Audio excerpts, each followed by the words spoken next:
Bismillahirrahmanirrahim. Assalamualaikum warahmatullahi wabarakatuh. Salam sejahtera dan selamat pagi. Bagi memberkati program kita pada pagi ini, marilah sama-sama kita mulakan dengan Ummul Kitab Al-Fatihah. Bismillahirrahmanirrahim.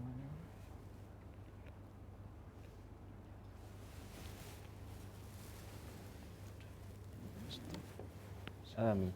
Alhamdulillah, bersyukur kita kehadrat Ilahi dengan limpah kurnianya dapat kita sama-sama berkumpul pada pagi ini secara maya dalam program Bual Bicara Profesor siri yang ke-28. Bersama jemputan kita pada kali ini adalah Yang Bahagia Prof. T.S. Dr. Muhammad Zamri Ibrahim. Apa khabar, Prof?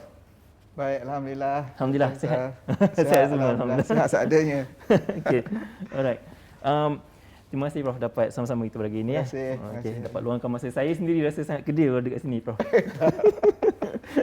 Sama-sama kita insya-Allah. Okey, saya Faisal selaku moderator pada pagi ini. Juga mengalu-alukan para penonton yang bahagia, Datuk, Prof, tuan-puan, warga UMT, warga Universiti Awam, agensi-agensi kerajaan dan swasta, dan terima kasih kerana dapat hadir pada program pagi ini.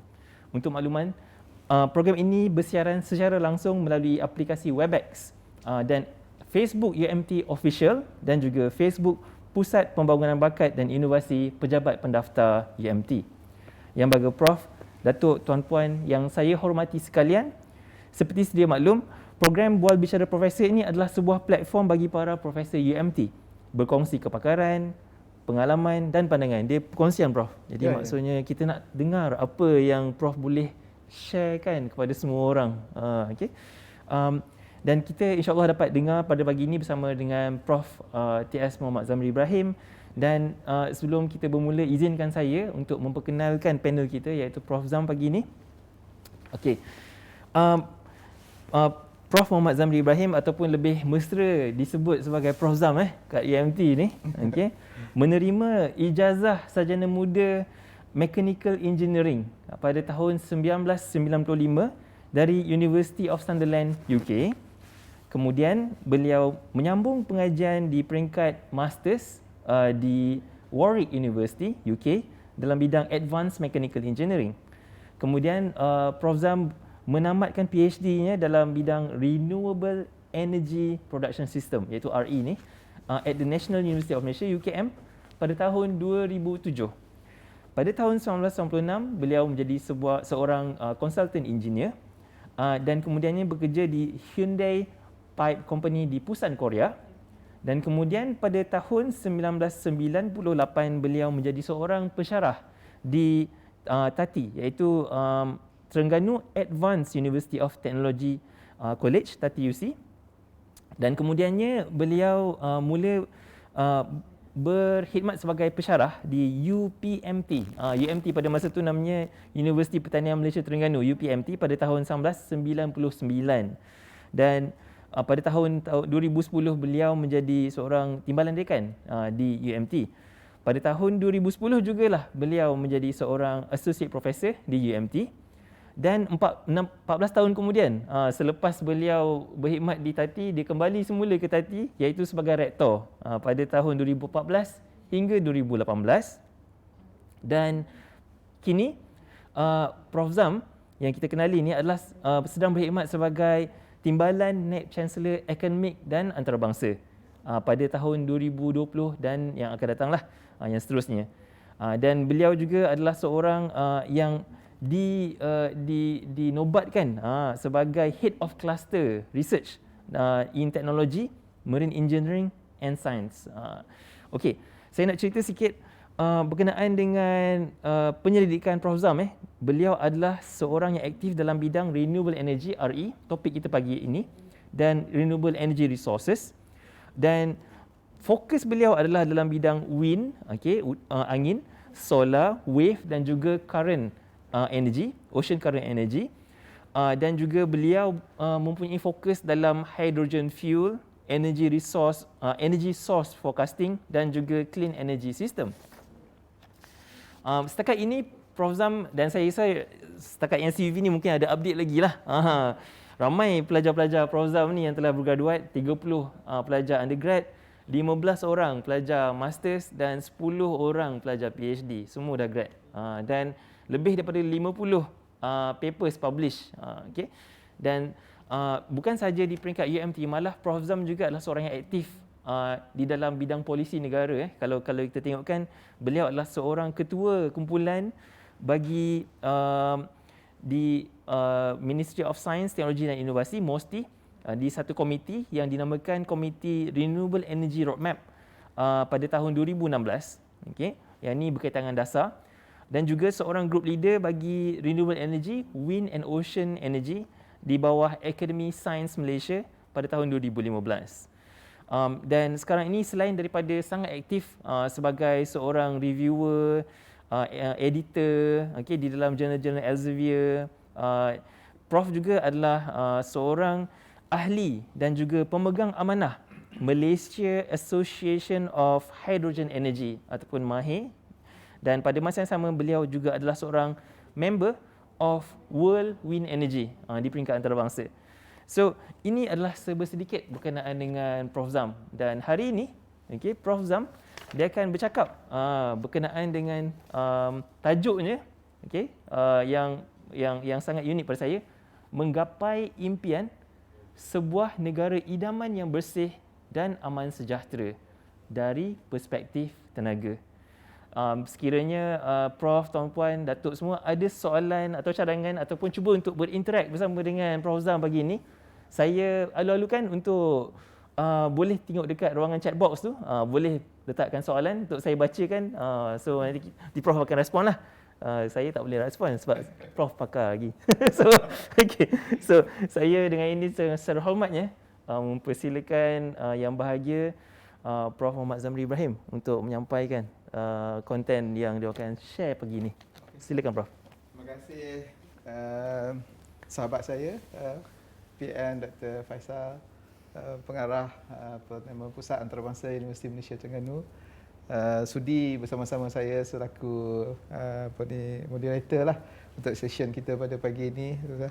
Terima kasih sekali lagi, alhamdulillah. Sama-sama Prof. Saya juga ingin merakamkan ucapan terima kasih kepada Pusat Pembangunan Bakat dan juga Inovasi Universiti Malaysia Terengganu kerana memberi ruang dan juga peluang lah kepada saya dalam program Bicara Profesor, yang saya kira merupakan satu program yang sangat-sangat menarik dan sangat-sangatlah orang kata bermanfaat untuk kita saling ingat mengingati antara satu sama lain berkongsi dalam platform ini. Saya juga ingin mengucapkan terima kasih kepada semua yang sudi hadirlah dalam talian pada pagi ini untuk mendengar perkongsian insya-Allah yang saya akan kongsikan setakat mana yang saya mampu dengan semua pendengar-pendengar audio di luar sana lah. Jadi sebelum saya memulakan program Bicara Profesor pada pagi ini, memang saya telah menyediakan sedikit bahan lah untuk renungan bersama, perkongsian maklumat-maklumat terkini, bagaimana kita nak nak menjadikan kita ni sebagai sebuah negara yang aman, damai dan sejahtera tadi, mengikut pada perspektif tenaga. Okey, kerana tenaga ini merupakan satu elemen yang sangat penting kalau kita bandingkan, kalau kita tengok tenaga, air, sekarang ini merupakan salah satu dua elemen yang sangat-sangat penting yang kalau sekiranya kedua-dua ni kita menghadapi krisis, dia akan memberi kesan yang sangat besar kepada negara dan juga kepada kehidupan seharian kita. Jadi untuk itu saya rasa tajuk inilah yang saya pilih supaya kita dapat orang kata berkongsi lah bagaimana kita nak menjalani kehidupan kita harian ini supaya kita dapat memastikan bahawa dari segi kelestarian, dari segi sustainability, dalam konteks sebuah negara itu akan dapat kita jaga dan sehinggalah orang kata kepada anak-anak cucu kita. Sebab ada bijak pandai katakan bahawa bumi yang kita pijak ini adalah tempat di mana kita pinjam daripada anak-anak cucu kita. Ya. Ya, jadi itu merupakan salah satu amanah ya kepada kita semua, bagaimana kita nak pastikan bahawa dunia yang kita pijak pada hari ini akan secara berterusan dapat dinikmati oleh anak cucu kita, generasi-generasi yang akan datang ya. Jadi itu merupakan salah satu permulaan lah untuk saya pilih tajuk ini, kerana ia merupakan salah satu elemen yang sangat penting bagi sebuah negara dan juga sebuah masyarakat dan juga individu itu sendiri. Jadi saya mulakan dahulu kita punya bicara kita dengan bacaan ayat suci Al-Quran, Ar-Rum, surah Ar-Rum ayat 41. Ya, kita dengar dahulu yang ini. الفساد في البر والبحر بما كسبت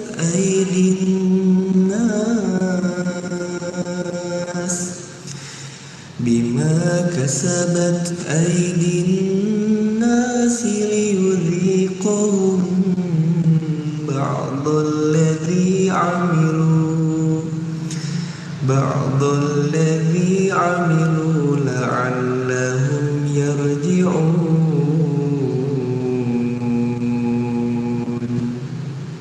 Telah tampak kerusakan di darat dan di laut disebabkan perbuatan tangan manusia. Allah menghendaki agar mereka merasakan sebagian dari akibat perbuatan mereka, agar mereka kembali ke jalan yang benar.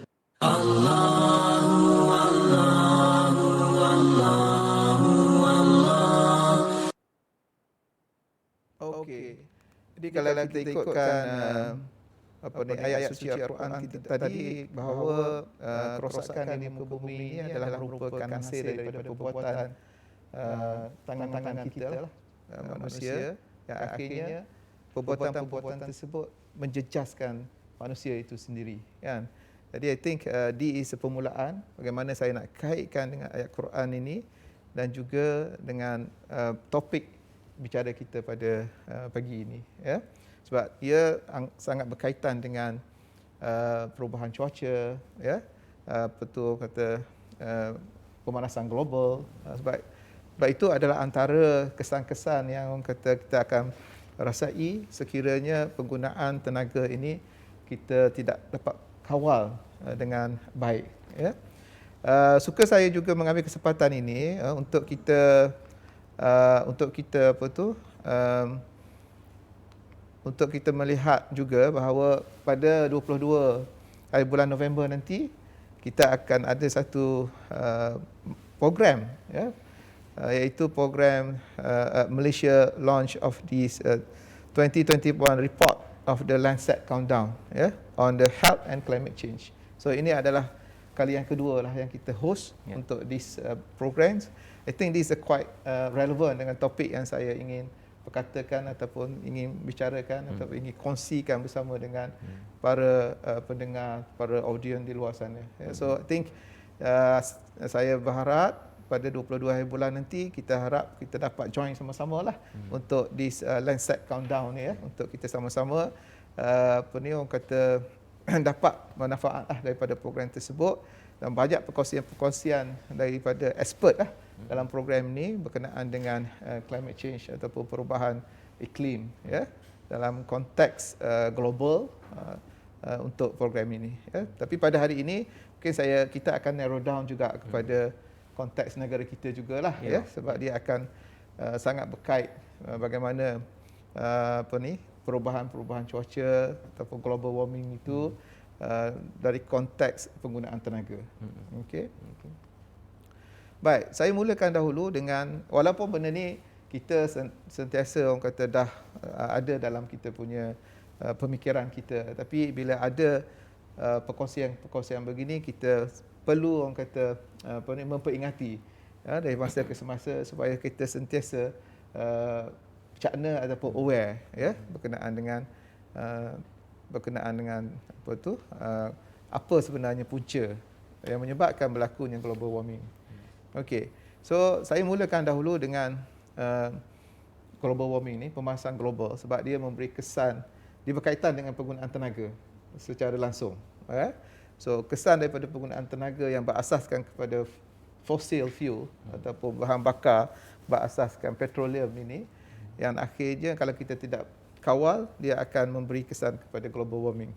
Dan global warming ni, pemanasan global ni memang kita dah biasa dengan term ini kan. Dia disebabkan oleh antaranya kesannya ialah temperature rise, dan juga orang kata air laut, paras air laut itu meningkat. So itu kesan yang paling ketara yang kita lihatlah. Dan two main reason of temperature meningkat itu disebabkan oleh depletion of ozone layer dan greenhouse effect. Okay, so kita sering dengar greenhouse GHG, greenhouse gas effect ni. So I think saya sukalah berkongsi dengan pendengar-pendengar ataupun penonton-penonton di sana. Ini adalah sedikit bagaimana ditafsirkan sebagai ozon itu. So kita mempunyai beberapa lapisan lah yang dikata kepada ozon, daripada troposfera kepada exosfera. So just nak tengok macam mana kedudukan ozon layer itu. Okay. So ozon ni kalau kita tengok dia merupakan salah satu ruang layer tu antara 20 hingga 50 km lah from the earth of surface. Sebab ozone layer is very important kepada kita kerana dia akan memberi perlindungan, dia protect daripada UV lah terutama sekali kerana UV itu kalau dia berlebihan dia akan memberi kesan kepada penyakit-penyakit seperti kanser kulit. So dia it's very important. So that's why kita kena jaga ozon ni supaya dia tidak rosak. Sebab function ozon ni kalau kita tengok adalah dia mencegah daripada dia punya ultraviolet yang berlebihan sampai kepada permukaan bumi. Jadi that is quite important. Kalau ozon tu dah rosak, kita dah tak ada penapis. Jadi ultraviolet yang terus kena kepada kita dan dia akan memberi kesan sebagaimana yang saya sebutkan tadilah. So this is basically so that is very important. Kenapa kita perlu jaga ozon itu. So bila lapisan ozon tu dah semakin nipis dan UV ni dia akan kena kepada permukaan bumi dan seterusnya kepada manusia ataupun kehidupan, yang itu yang akan menjejaskan orang kata kepada kehidupan lah. Jadi efek ataupun kesan depletion of the ozone ni ialah utamanya disebabkan oleh kalaulah orang kata 1% of ozone layer depletion, dia akan memberi kesan kepada 2%. Sebab UV ni dia ada A dan B lah yang memberi kesan tu. Jadi ini adalah effect of the ozone layer depletion. Sebagaimana yang saya sebutkan tadi, dia akan increase skin cancer. Kemudian dia menyebabkan mungkin akan berlakunya orang kata malaria dan cataracts. So ini biasalah yang kita dengar sebelum ni. Ini adalah sekadar berkongsi lah dengan ahli-ahli semua. Dan UV yang berlebihan ni juga dia boleh merosakkan plankton. Sebagaimana yang kita ketahui bahawa plankton ni merupakan food chain bagi kita kan. Dia adalah makanan ikan. Betul tak? So ikan itu adalah sumber makanan kita. So kalaulah plankton makanan ikan tu ikan tak ada nak makan, so bagaimana kita nak dapatkan makan ikan? Betul tak? So it's a quite interrelated lah each other. So it's a quite important.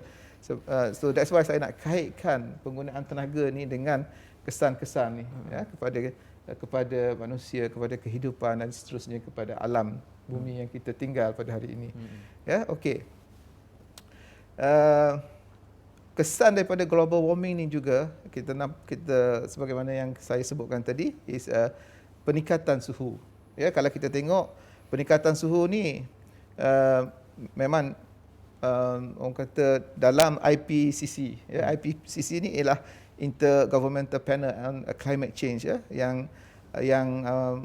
yang seluruh negara-negara maju ke, negara-negara membangun ke, telah pun orang kata committed untuk kita reduce the carbon emissions, because carbon antara elemen yang membuatkan orang kata contribute kepada global warming ni. Jadi IPCC itu 2012 tu telah pun orang kata bersetujulah untuk kita reduce the temperature 2 to 6 degree Celsius by year 2100. Okay, so there is a commitment lah, komitmen oleh seluruh negara termasuk negara kita Malaysia. Bermula daripada Kyoto Protocol kan. Kyoto Protocol 2005. Di situ juga negara kita telah pun komit bahawa kita nak reduce the carbon emission daripada negara kita ni sebanyak 45%. Nak samakan dengan level dia pada tahun 2005. Maknanya kita nak reduce banyak tu, ya. Kemudian kalau kita tengok Kyoto Protocol tu, kita habis pada kita sambung balik dengan COP 21 yang dibuat di Paris Agreement. Betul tak? Sama juga kita nak commit bahawa kita nak reduce this carbon emission kat negara kita ni. Dan recently di Glasgow, di Scotland, ya. COP 26. Itu sama juga. Maknanya komitmen kita untuk kita nak reduce this carbon.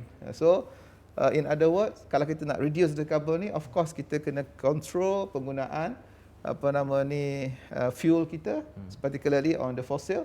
Dan of course mungkin kita kena perbanyakkan usaha-usaha ke arah penggunaan tenaga lestari. Yang mana insya-Allah nanti saya akan kongsikan di dalam ini, ya. So okay, this is greenhouse gas, ya.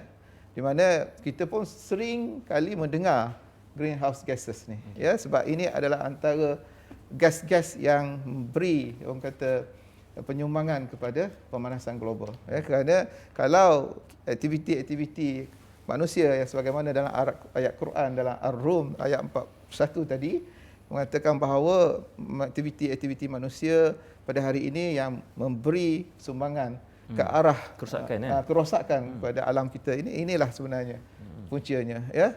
Namanya ialah CO2. So CO2 ni, carbon dioxide ni datangnya daripada mana? So of course puncanya datang daripada pembakaran fosil. So pembakaran fosil ni kebanyakannya daripada penjanaan tenaga, ya. So kalau kita lihat penjanaan tenaga kita di negara kita di Malaysia pada hari ini, kita masih lagi banyak bergantung kepada fosil. Banyak kepada natural gas. Banyak ada juga power plant daripada coal power plant. Ya. So I think more than 50%.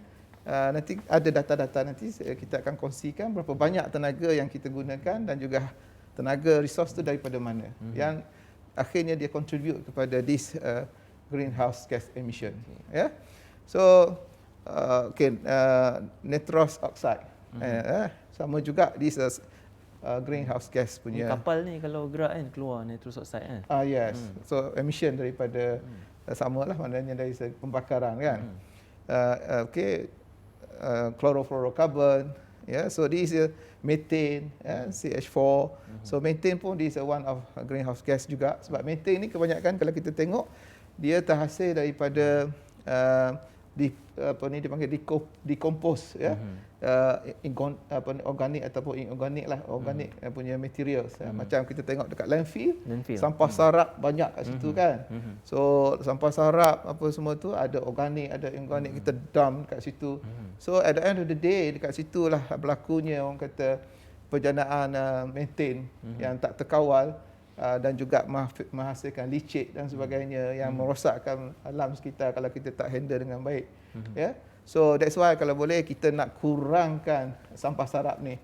Ya, dan kita boleh banyakkan orang kata recycle, reuse and reduce, so that kita boleh contribute pengurangan. So campaign-campaign yang telah dibuat oleh our government sebenarnya campaign untuk kita nak kurangkan emission of this greenhouse gases tu, ya.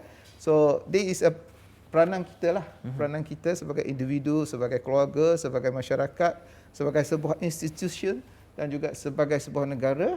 So dia memang perlu bertanggungjawab daripada individu. Sebab kalau kita mempunyai amalan ataupun habit kita ke arah itu, I think insya-Allah kita boleh sekurang-kurangnya kita boleh memperlahankan, ya, walaupun kalau kita kata kita tak reduce secara drastik, tapi kita boleh memperlahankan proses tu, ya. So that's why saya lihat bahawa these greenhouse gases ni kita perlu tangani dengan cara yang baik. Macam mana kita nak kurangkan emisinya, ya. Dan akhirnya kita dapat menjaga dunia dan seterusnya kepada negara, ya. So itu yang sebenarnya kita nak impikan. That's why saya kaitkan balik dengan tajuk saya daripada perspektif tenaga tadi, ya. Okey. Okey, ini adalah human contribution of different greenhouse gases contribute pada global warming.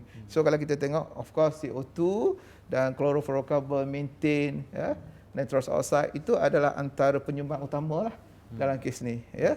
So ini datangnya daripada mana?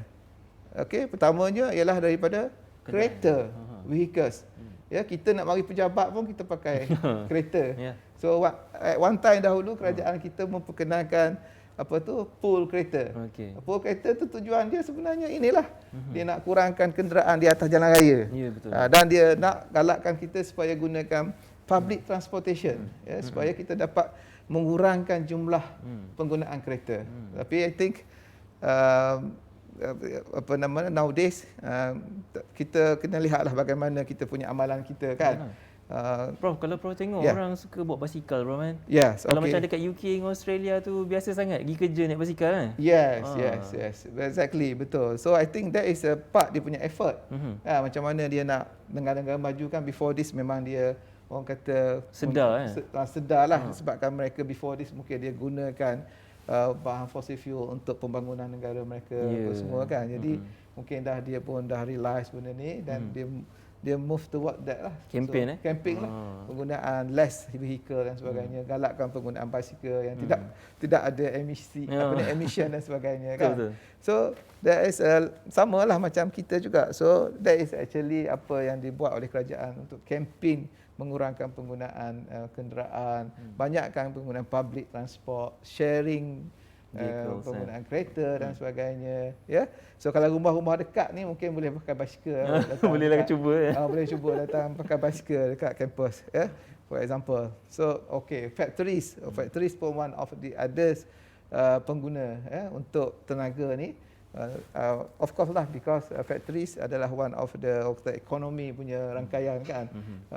Untuk sosial, untuk ekonomi dan sebagainya. Now, mereka factories ni banyak menggunakan tenaga dalam orang kata proses harian mereka, ya.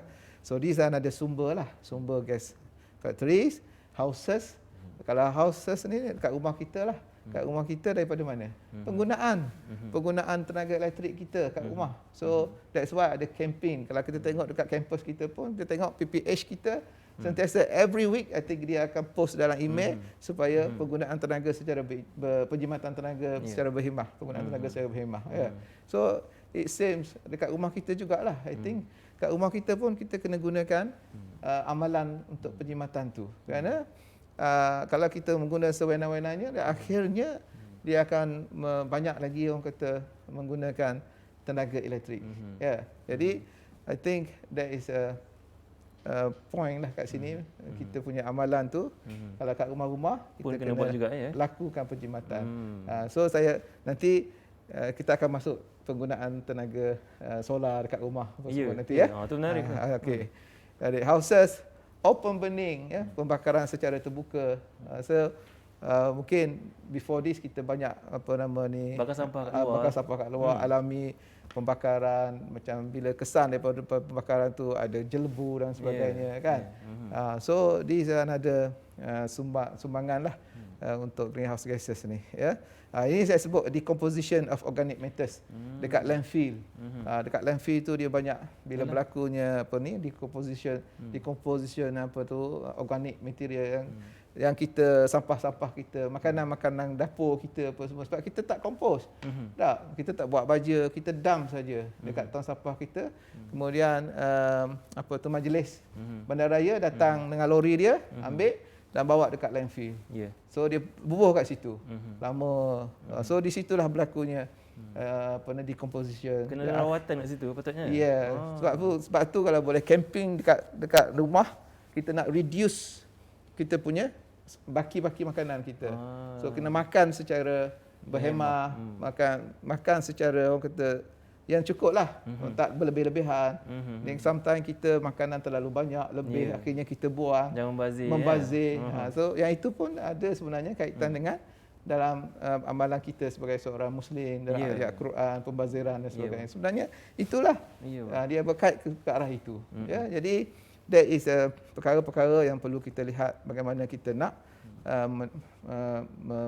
mengurangkan. Walaupun kita tak dapat nak mencegah 100% daripada zero emission ni, at least kita low down dia punya carbon emission tu. Ya. So that is the thing lah yang saya nak perjelaskan ataupun nak terangkan di sini, nak kongsikan bersama. Ya, okey. Ini some of contoh lah, Tuan Zahar dan juga penonton-penonton ataupun pendengar di luar sana. Kalau kita tengok kesan daripada pemanasan global tadi, ini tahun 1957. Ini ada satu gambar. Ini I think sebelum ni pun ramai pun dah kongsi. Cuma sekarang ni kita mungkin untuk kita ingatkan semula ya, amalan-amalan kita sebelum ni macam mana contribution ke arah pemanasan global ni. Ya. So 1957 kita tengok gambar ni sangat elok. Dia still ada snow dekat bawah tu, ice dan sebagainya. Tapi kita tengok 40 years later. 40 years later dah berbeza kan, kat bawah tu air dah because dia melting kan, dah jadi air. So ini yang sebenarnya menyumbang kepada raise of the sea level. Ni bukti pemanasan global kan. Ni bukti pemanasan global. Ya.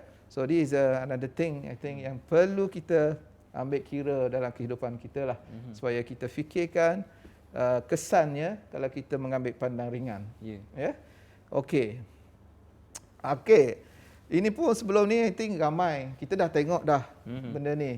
Ini orang kata mereka fokus lah ya.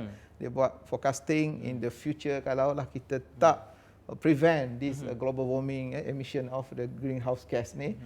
Akhirnya bandar-bandar di pesisir pantai. Termasuklah kita di Negeri Terengganu ni. Ya. Kan? Kita sendiri pun dah rasa kita sendiri pun dah rasa. Ya. Jadi ini kalaulah kita tak jaga dengan baik, mungkin bandar-bandar di pesisir pantai dia akan mengalami nasib macam inilah, maknanya raise of the water level tu, dan akhirnya bandar tu akan duduk dalam air lah in the future. So that is another thing lah yang perlu kita fikir. Mungkin kita kata betul ke benda ni, macam tak logik lah. Oh, kita sendiri dah terkena bro. Macam tak logik kan. Tapi kita tak tahu kalau kita tak betul-betul melihat perkara ni dengan serius, mungkin 100 years after the next 100 years mungkin perkara ni akan berlaku. Betul tak? Betul. So that is serius lah kalau benda ni berlaku. Dan macam mana anak cucu kita nak guna kan bumi kita ini kalau kita tak jaga dengan baik. Okay, so this yang saya sebut dah tadi, this effect of greenhouse kan. Dia punya plankton apa semua tu, makanan ikan, akhirnya kita tak dapat nak makan ikan. Betul tak? So dia akan killing plankton, algae in the ocean. So this is kesan lah. So less food for fish and other ocean animal, right? So it kait dengan niche kita ocean. Betul. Betul tak? Kita kan ocean punya ni. Jadi that is a thing yang kita perlu lihat bersama lah, bagaimana. Sebab kita pun ada program-program yang di FSSM, di FTKKI yang berkait dengan environment. So I think program-program tersebut antaranya yang kita boleh tanamkan kepada pelajar-pelajar kita ya. Kita dedahkan pelajar-pelajar kita the awareness of this orang kata how serious this greenhouse effect ya, memberi kesan kepada masyarakat, negara dan dunia ya. Okey, saya start dahulu kat situ lah sebelum kita teruskan kita punya bicara. Kalau ada apa-apa lagi lah, okey. So sekarang ni kalau kita sebut berkenaan dengan cuba untuk mengelakkan daripada greenhouse effect, lepas tu sea rise, level naik semua tu kan. So dia lebih kepada kesedaran kita berkenaan dengan sustainable development goals kan. Betul. SDG bro, SDG kan? Ya. So mungkin kalau Prof lepas ni boleh cerita sikit berkenaan dengan dasar ke kan, kalau Prof boleh ulas sikit sekejap lagi. Okey. Alright, okey ya. So kalau kita balik kepada SDG itu, dalam 17 element target dalam SDG, Sustainable Development Goals. One of them is kita tengok yang SDG number 7 Yeah. is affordable, clean and affordable energy. Okay. Yeah, so it's a part of energy security actually. Dia adalah keselamatan tenaga. Sebab kalau kita mengikut dari segi definisi of International Agency of Energy, International Energy Agency IEA, apa yang dimaksudkan oleh security and energy security ataupun keselamatan tenaga ni ialah dia taksirkan sebagai bekalan elektrik yang uninterrupted. Maknanya tidak ada gangguan bekalan, continuously and affordable, which is maknanya dari segi pricingnya sangat berpatutan. So that is orang kata dia punya definisi sebagai security of energy, by IEA, International Energy Agency. Jadi adakah kita sekarang ni termasuk dalam that quote and quote lah. So far nampaknya macam bil elektrik kita still lagi okey kan? Still lagi okey. Tapi kita tak boleh kata bahawa dia sepanjang masa in the next 10 years, next 5 years akan sama. Sebab mungkin kalau fossil fuel pun habis nanti. Kalau kita bergantung sepenuhnya kepada fossil fuel, terutama sekali negara kita bergantung kepada natural gas. Sungguh pun kita mempunyai reserve natural gas yang ketiga terbesar di Southeast Asia, for example, compare dengan Indonesia, dengan Vietnam, kita besar reserve dia, tapi kita tak boleh nak rely on sepenuhnya sepanjang masa kepada this fossil fuel. Kerana kalau kita rely on, dan dia akan menyebabkan harga mungkin harga akan meningkat tarifnya, sebab dia berdasarkan kepada reserve yang kita ada. Jadi mungkin kita kena lihat di samping kita gunakan fossil fuel yang sekarang ni, kita kena lihat lain-lain sumber yang boleh complement, yang boleh menyumbang. Selain daripada kita guna sepenuhnya fossil fuel, natural gas, coal, yang kita bergantung pada hari ini. So that's why kita lihat negara kita, kerajaan telah memperkenalkan polisi tenaga. Yang situ nanti saya akan sebutkan. Nanti dalam slide ni saya akan kongsikan dengan Dr. Sal dan juga dengan semualah yang audience yang ada pada pagi ni. Bagaimana kata evolution of this kita punya polisi tenaga kita di negara kita ni, bermula daripada orang kata mungkin kita dulu mempunyai petroleum. Kalau kita lihat pada sebelum pembentukan negara kita dulu, tahun negara kita dibentuk tahun 1963 pada waktu tu memang dah ada orang kata exploration oleh Dutch Shell lah pada waktu tu, untuk cari gali minyak cari gali minyak. Tapi selepas pada pembentukan negara kita, dan kita dah mempunyai kerajaan dan sebagainya, di situ kita bentuk orang kata Petronas kan, wujudnya Petronas. So melalui Petronas itulah maknanya negara kita melalui Petronas inilah kita dapat mengawal sepenuhnya lah dari segi pengurusan cari gali minyak ni, import, ekspor, penggunaan dan sebagainya. So yang itu nanti mungkin saya boleh kongsikan melalui slide nanti So back to this slide So this actually slide ni ialah carbon emission lah. Sebab greenhouse gas yang saya sebutkan tadi, CO2 ni merupakan salah satu elemen yang utama yang dihasilkan oleh aktiviti manusia. So kalau kita tengok CO2 worldwide memang banyak Kalau kita tengok daripada ni dekat mana tu? Kalau kita tengok dekat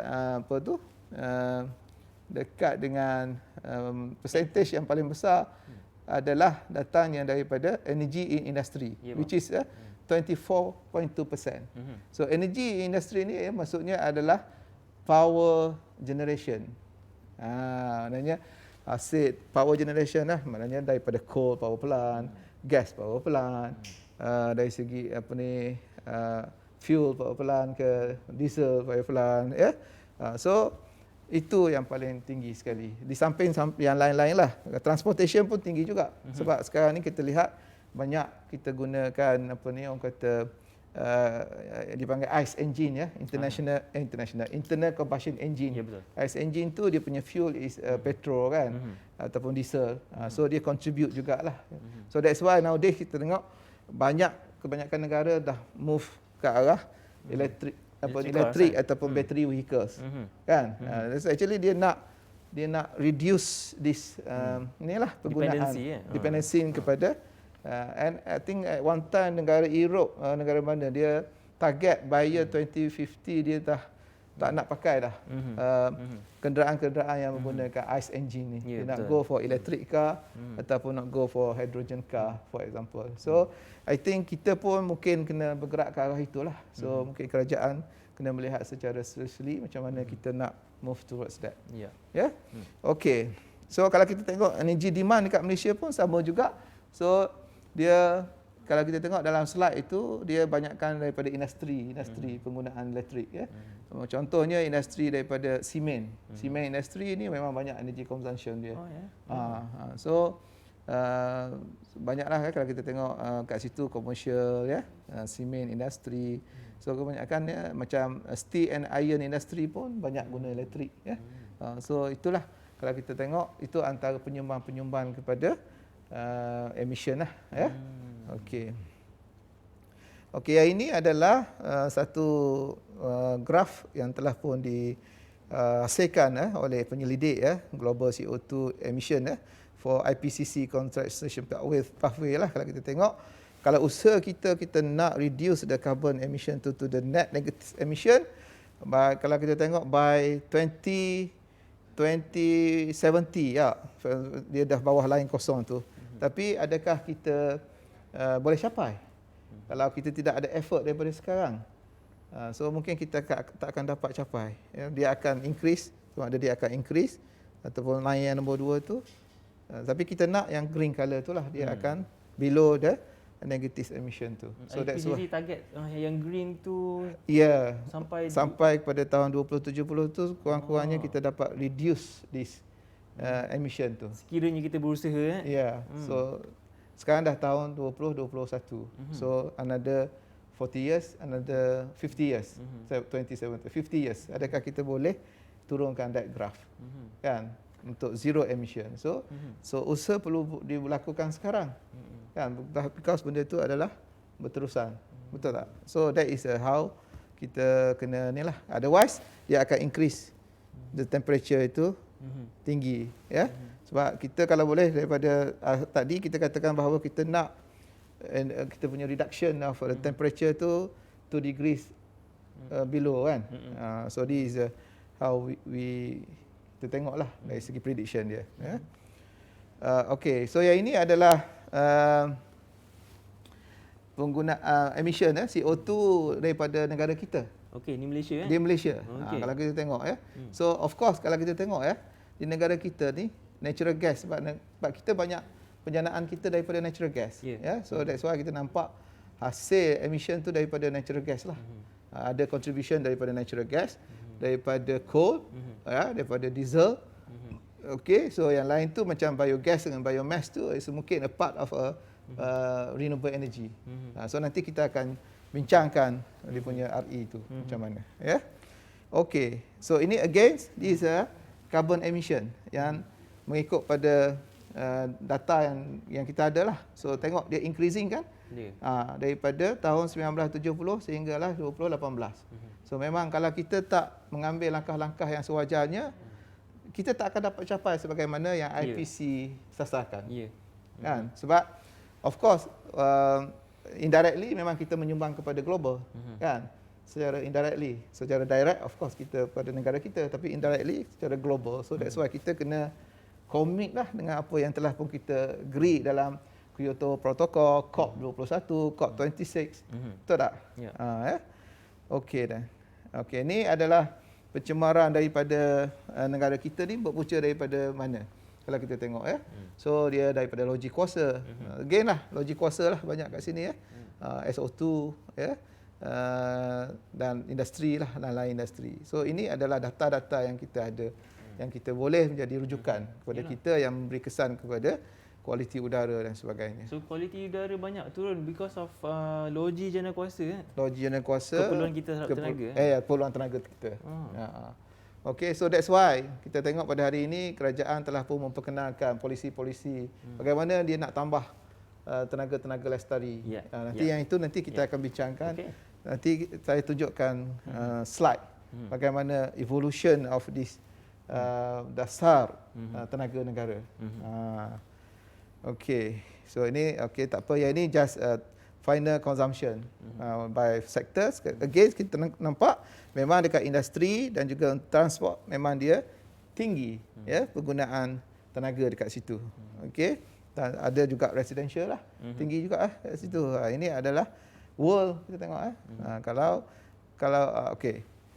Baik. So yang ini graf ini menunjukkan security energy tadi. Keselamatan tenaga. Kalau kita tengok graf ni, kita nampak yang line warna hitam tu, itu adalah kita punya oil consumption ya, oil consumption. So kita nampak oil consumption tu meningkat kan. Daripada tahun 1970 sehinggalah kepada 2020 dia meningkat tu penggunaan dia. Tapi dari segi production yang kelabu tu dia ada turun naik. Dia ada turun naik. Mungkin disebabkan oleh faktor-faktor mungkin pada kalau kita tengok ada dah orang kata usaha kerajaan untuk mengurangkan penggunaan coal ya untuk memperbanyakkan penggunaan RE lah, biomass, biogas dah ada kat situ. Jadi sekurang-kurangnya kita dah ambil langkah untuk kita nak kurangkan penggunaan tenaga berasaskan fosil. Sebab tenaga fosil ni dia finite kan.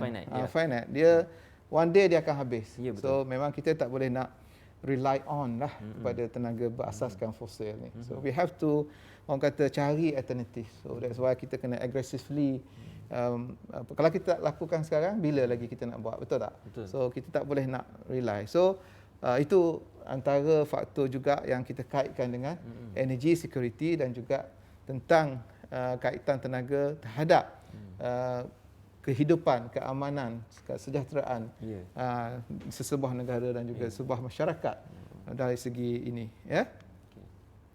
Okey, ini yang saya sebutkan tadi. Ini menarik. So ini kalau kita lihat ya. Ini adalah salah satu usaha kerajaan bagaimana kita kalau kita lihat dekat sini peringkat awal dulu lagi dah. Ya, negara kita ni bergantung kepada petroleum. Okey, kalau kita tengok kita punya initial discovery minyak dan gas ya. Reserve dekat kita punya own water lah dipanggil bermula pada late 60 ataupun mungkin early 70 lah. Dan sebab negara kita ni dia strategic dipanggil sebagai geophysical position along the dipanggil sebagai important trade routes. Orang kita strategik kan negara kita tu. Jadi pada waktu itu kalau kita tengok sehinggalah orang kata sekarang ni kita nampak bahawa negara kita ni minyak dan gas ni memang dia menyumbang up to 20% dari segi GDP. Memang kita berdasarkan kepada industri minyak. Ya, dan dia adalah merupakan salah satu industri yang sangat signifikan di Malaysia dan juga di Southeast Asia. Dan kita dapati bahawa negara kita ni adalah the third largest oil producer dan juga the third highest reserve dekat Southeast Asia. Okey. Jadi kita ni banyak dapat profit lah daripada hasil minyak ni ya. Tapi kalau kita lihat pada hari ini dia punya production tu gradually decline ya. Production dah gradually decline ya, disebabkan oleh mungkin dulu mudah kita nak dapat kos dia murah dan sebagainya, tapi sekarang ni mungkin cari gali perlu pergi ke ke deep sea, tengok apa kan, jadi kos dia terlalu tinggi dan sebagainya. Jadi kita tak bolehlah orang kata nak bergantung sepenuhnya lah kepada hasil petroleum kita ya. Jadi itulah saya lihat kita perlu berdasarkan kepada polisi negara kita ni tahun 1974 tu Petroleum Development Act telah pun diwujudkan, dan seterusnya National Petroleum Policy. Kita nampak tak? Memang pada waktu 70-an tu memang kita solely depend on this petroleum. Tak. Memang tidak ada langsung orang kata usaha-usaha kita peringkat dulu bagaimana kita nak mempelbagaikan energi kita. Betul tak? Okey. Okey. So bila kita move on, ya. Bermula pada tahun 1981. Ya, kalau kita tengok barulah government dia introduce four fuel diversification policy. Di situ barulah adanya orang kata sedikit masuk sumber-sumber tenaga lain lah selain daripada petroleum base. So ada dah hydronya dia masuk kat situ, natural gas ada dekat situ. Oh, jadi maksudnya pada pertengahan tahun 85 tu negara telah berfikir berkenaan dengan diversification. Dia tak nak guna petroleum saja. Bukan kita tak naklah kita rely sepenuhnya kepada sumber petroleum kita. Ada hydro kan? Yes. Dan kalau kita lihat pada tahun 2001 di situ barulah kita lihat bahawa fifth fuel policy.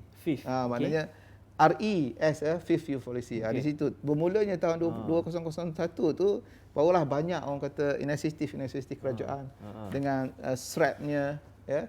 SRAP ni ialah skim untuk renewable energy punya program lah. Ya. Dia perkenalkan pada tahun 2001, ya. Bermula daripada situ barulah kita dapati bahawa banyak dah industri yang ke arah RE. Masa SRAP ni dah ada solar panel dah belum? Baru bermula. Baru mula? Baru mula dah situ. Banyak projek-projek. Banyak projek-projek yang dah fokus untuk guna solar dan sebagainya. Dan akhirnya juga kita juga introduce biofuel. Biofuel ni ialah banyakkan kita based on the palm oil biofuel sawit lah. Sawit lah. So dia blend kan antara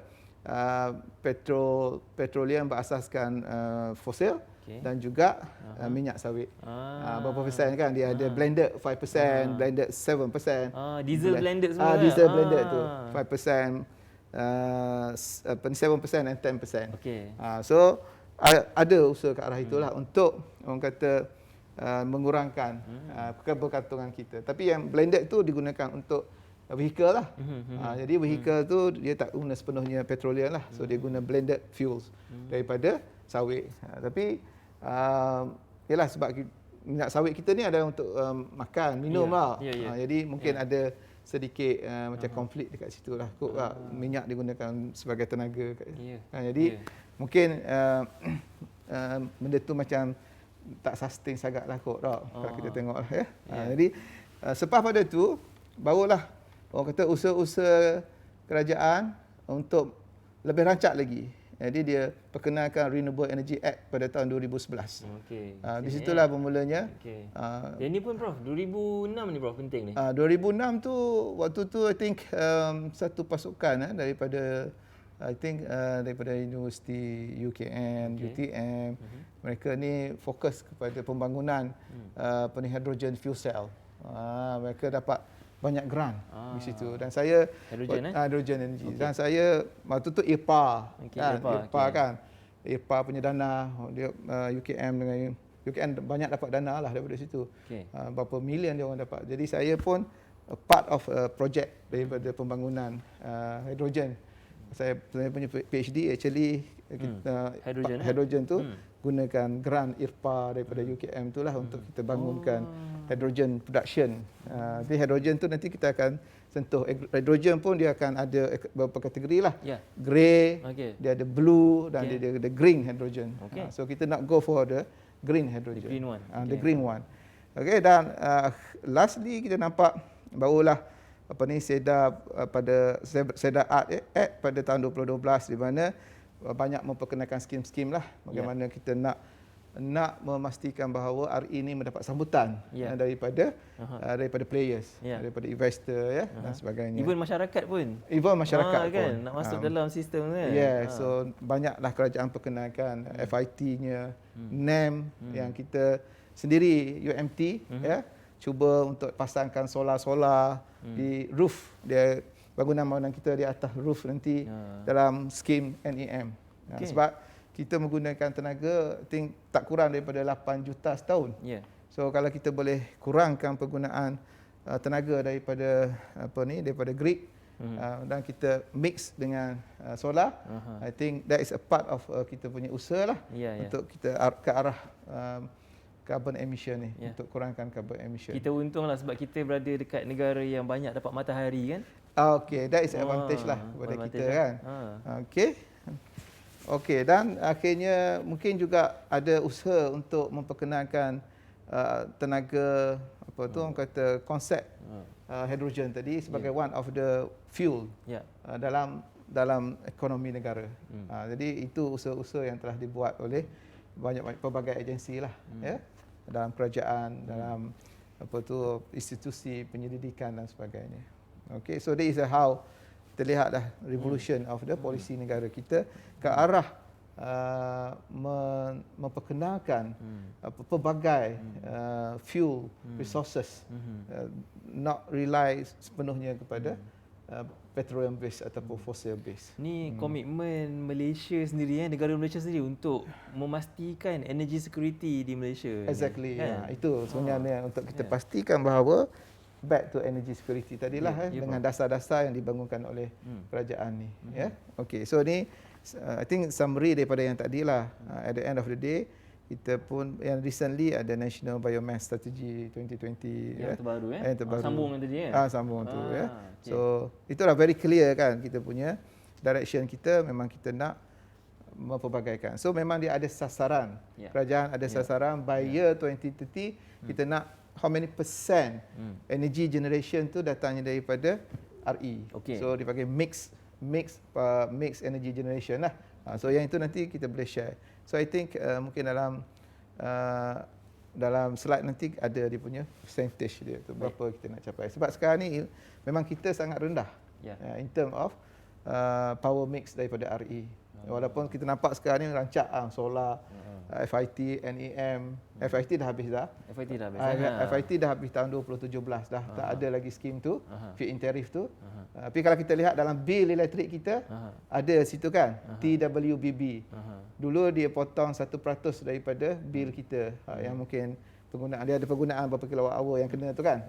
Jadi 1% tu mungkin tak cukup untuk tampung FIT, untuk bayar pada FIT itulah. Sebab ramai pemain-pemain ataupun orang dapatkan FIT punya skim lah. Jadi untuk tapung FIT tu, kerajaan masukkan dipanggil tabung tenaga boleh perbaru, TWTBB. Dalam bil elektrik kita tu ada 1.6% diambil. So tabung tu digunakan untuk itulah. Kita lah sebagai supporter. Kan. Okey dah. So yang ni adalah kita punya power plant capacity lah kita untuk sehingga tahun 2025. Dan kalau kita tengok negara kita ni memperkenalkan ni lah, selain daripada RE line tu nak perbanyakkan juga hydro. Ada tambahan hydro, kita tengok kat situ pada tahun 2025 tu ada lagi tu Nenggiri 300 megawatt, dan ada juga itulah gas power plant kat situ. Tapi dah tak ada coal lah. Coal dah tak ada dah. So kita dah kurang dah coal. Untuk makluman Dr. Sarah juga audience semua, coal ni kat Malaysia ni kita tak ada sangat. Yang ada tu di negeri Sabah dan Sarawak. Dan kalau kita nak guna coal kita ni, dia agak mahal, tak cost effective sebab kita kena lombong dia underground mining. Jadi cost dia mahal. Coal kita ni bukannya dekat surface. Macam dekat Indonesia, dekat Australia mungkin dia dekat surface. Jadi cost dia tak tinggi untuk kita dapatkan. That's why kita beli coal tu. Jadi bila kita beli, maknanya kita bergantung kepada negara luar. Betul. Which is kalau kita kaitkan dengan energy security, which is kita tak sustain ourselves. Tak sustain ourselves. Tak secure sangat, tak ada. Tak tu sangatlah kan. So that's why I think we have to look at other resources in the future. Okay lah. So ini yang saya katakan tadi adalah energy mix tadi, capacity mix tu ya. So kalau kita tengok memang RE dah tinggi kan. So target by year 2025 kalau kita tengok kat situ pada 21%. Betul.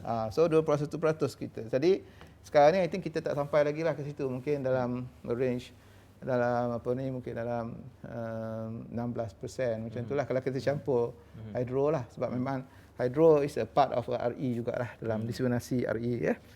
Unless kalau hydro tu dia besar sangat, so dia tak akan dikira sebagai RE kerana dia akan menyumbang kepada kerosakan environment lah. Macam contohnya di China, Three Gorges Dam tu kan, it's quite huge. So dia merosakkan biodiversity dan sebagainya. So itu dia tak kira sebagai RE lah. Jadi negatif net pula kat situ ya. Yes. Macam kita tak ada yang besar sangat lah kan. So still lagi boleh consider. Even though kita ambil kira hydro sebagai RE, tapi still lagi rendah. Yeah. So we have to look at another resources lagi yang banyak. So nampak akan mengecil lah dependensi terhadap gas nanti Yes. Okay. Oh, banyak soalan tu saya nampak lah. Sekejap lagi saya akan ulas sikit. So kita kena ni lah, nanti ada masa slot sikit, Prof. Okay, so I think kita start dulu kat situ. Ya. Kalau ada soalan, okey, boleh. Soalan satu kita. Itu menarik. Yeah. Okey. Tadi Prof ada sebut berkenaan dengan persekitaran, right? Okey. Berbilion ringgit telah dibelanjakan. Ni terima kasih kepada Prof Taj Prof Taj. Okey. Prof Taj, Prof Taj. Dia Dia kata kenapa pembayar cukai yang perlu yang perlu menanggung impak ni lah disebabkan oleh masalah persekitaran iklim. Itu soalan nombor 1. Quite tough soalan dia. Soalan tu. Okey. Nombor 2, kenapa tiada environmental tax kepada kilang-kilang ataupun industri yang mengotorkan persekitaran? Saya ingat kalau macam dekat Australia tu ada carbon tax kan? Betul. Macam itulah bunyi kan? Okey. Nombor 3, apakah tindakan mesra alam dari kita sendiri sebagai rakyat Terengganu ni? Kalau kita boleh buat kan? Yang berdasarkan daripada Prof punya finding tadi tu. Kita sendirilah apa yang kita boleh buat. Ya. Soalan Perintah Prof Taj. Terima kasih kepada Prof Taj atas soalan yang diberi ya. So ada 3 soalan tu. Okey, saya jawab soalan yang kedua tadi apa? Nombor 1 berkenaan dengan kenapa kita sebagai pembayar cukai perlu menanggung impak. Nombor 2, kenapa tiada adakah macam kenapa tak ada environmental tax? Environmental tax. Okey. Right. Saya jawab dulu nombor 2. Environment tax. Ya, baik. So saya rasa this a very good topic lah jugalah, have been discussed atau have been debate by orang kata kita punya expert ya, sebagai penyelidik dan sebagainya untuk introduce that kind of a tax, environment tax ya. I think this is a very good topic to be discussed because kalau kita nak introduce that kind of a tax so I think kita perlu melihat secara terperinci lah bagaimana pelaksanaan tu boleh kita laksana dan apakah orang kata bentuk-bentuk tax tu macam mana kita nak kaitkan. So dia mesti kena ada mekanisme lah. So mungkin satu studies mungkin boleh dibuat untuk melihat perkara ni. Sebab kebanyakan negara-negara maju I think mereka telah pun melaksanakan this carbon tax ni, kan? I think this is a very good protest. I think mungkin negara kita mungkin boleh bergerak ke arah itulah. So mungkin I think kerajaan pun recently saya pun ada orang kata terbaca apa semua, memang dah ada orang kata school of thought untuk ke arah itu. Okey, insya-Allah nanti mungkin next. Dia dalam Prof punya sebagai Prof lead dekat MOSTI semua tu kan untuk dasar ni kan. So ada dibincangkan pasal tax kan? Ada dibincangkan. Mungkin next 5 years from now mungkin akan ada diperkenalkan. Kita harapkan macam itulah. Tapi kena lihatlah implikasi dia apa semua dan sebagainya kan. So this is a good actually untuk protect kita punya environment. Betul tak? Bila kita ada tax tu for those yang orang kata contribute kepada more orang kata kerosakan kepada kita punya environment, mungkin dia akan kenakan banyak tax. For example lah secara umumnya. So in order to reduce the tax tu, maknanya banyakkan orang kata industri perlu gunakan high efficiency ataupun high punya teknologi untuk reduce this something yang memberi impact kepada environment. Okey, yang ketiga, kalau kita sebagai rakyat Terengganu ni, apakah tindakan mesra alam yang kita boleh buat? Untuk banyak. Dia actually dia bermula daripada individu. Daripada rumah lagi dah. Dari rumah lagi, Daripada rumah lagi dah. Lampu jangan lupa matikan. Lampu kita amalkan, kita penjimatan dekat rumah. Gunakan cara berhemah. Betul tak? So janganlah kita orang kata simply guna tanpa terkawal. Okey, kemudian pengguna kita punya habit makan kita Jangan bazir. jangan membazir. Kemudian kita kena recycle. Recycle maksudnya banyak kita beli minyak-minyak tu pakai botol plastik apa semua tu. So mungkin kita boleh kumpulkan, jangan kita buang easily dekat tong sampah tu. Mungkin kita boleh kumpulkan dan kita hantar ke pusat recycle. So kena ada amalan-amalan macam tu lah. Tapi saya sendiri pun tak buat lagi ya. Mana yang boleh buat kita buat kan? Boleh buat kita buat insya-Allah. So kita kena bermula daripada rumah. Ya, mula dari rumah tu Bila mula daripada rumah tu, bila kita datang tempat kerja, kita bawa amalan tu dekat tempat kerja pula. Betul tak? So dia akan berterusan macam itulah. Bila tempat kerja kita dah amal, so mungkin dia akan jadi ke community dan seterusnya kepada peringkat negeri for example. So apa-apa pun memang bermula daripada individu-individu. Okey.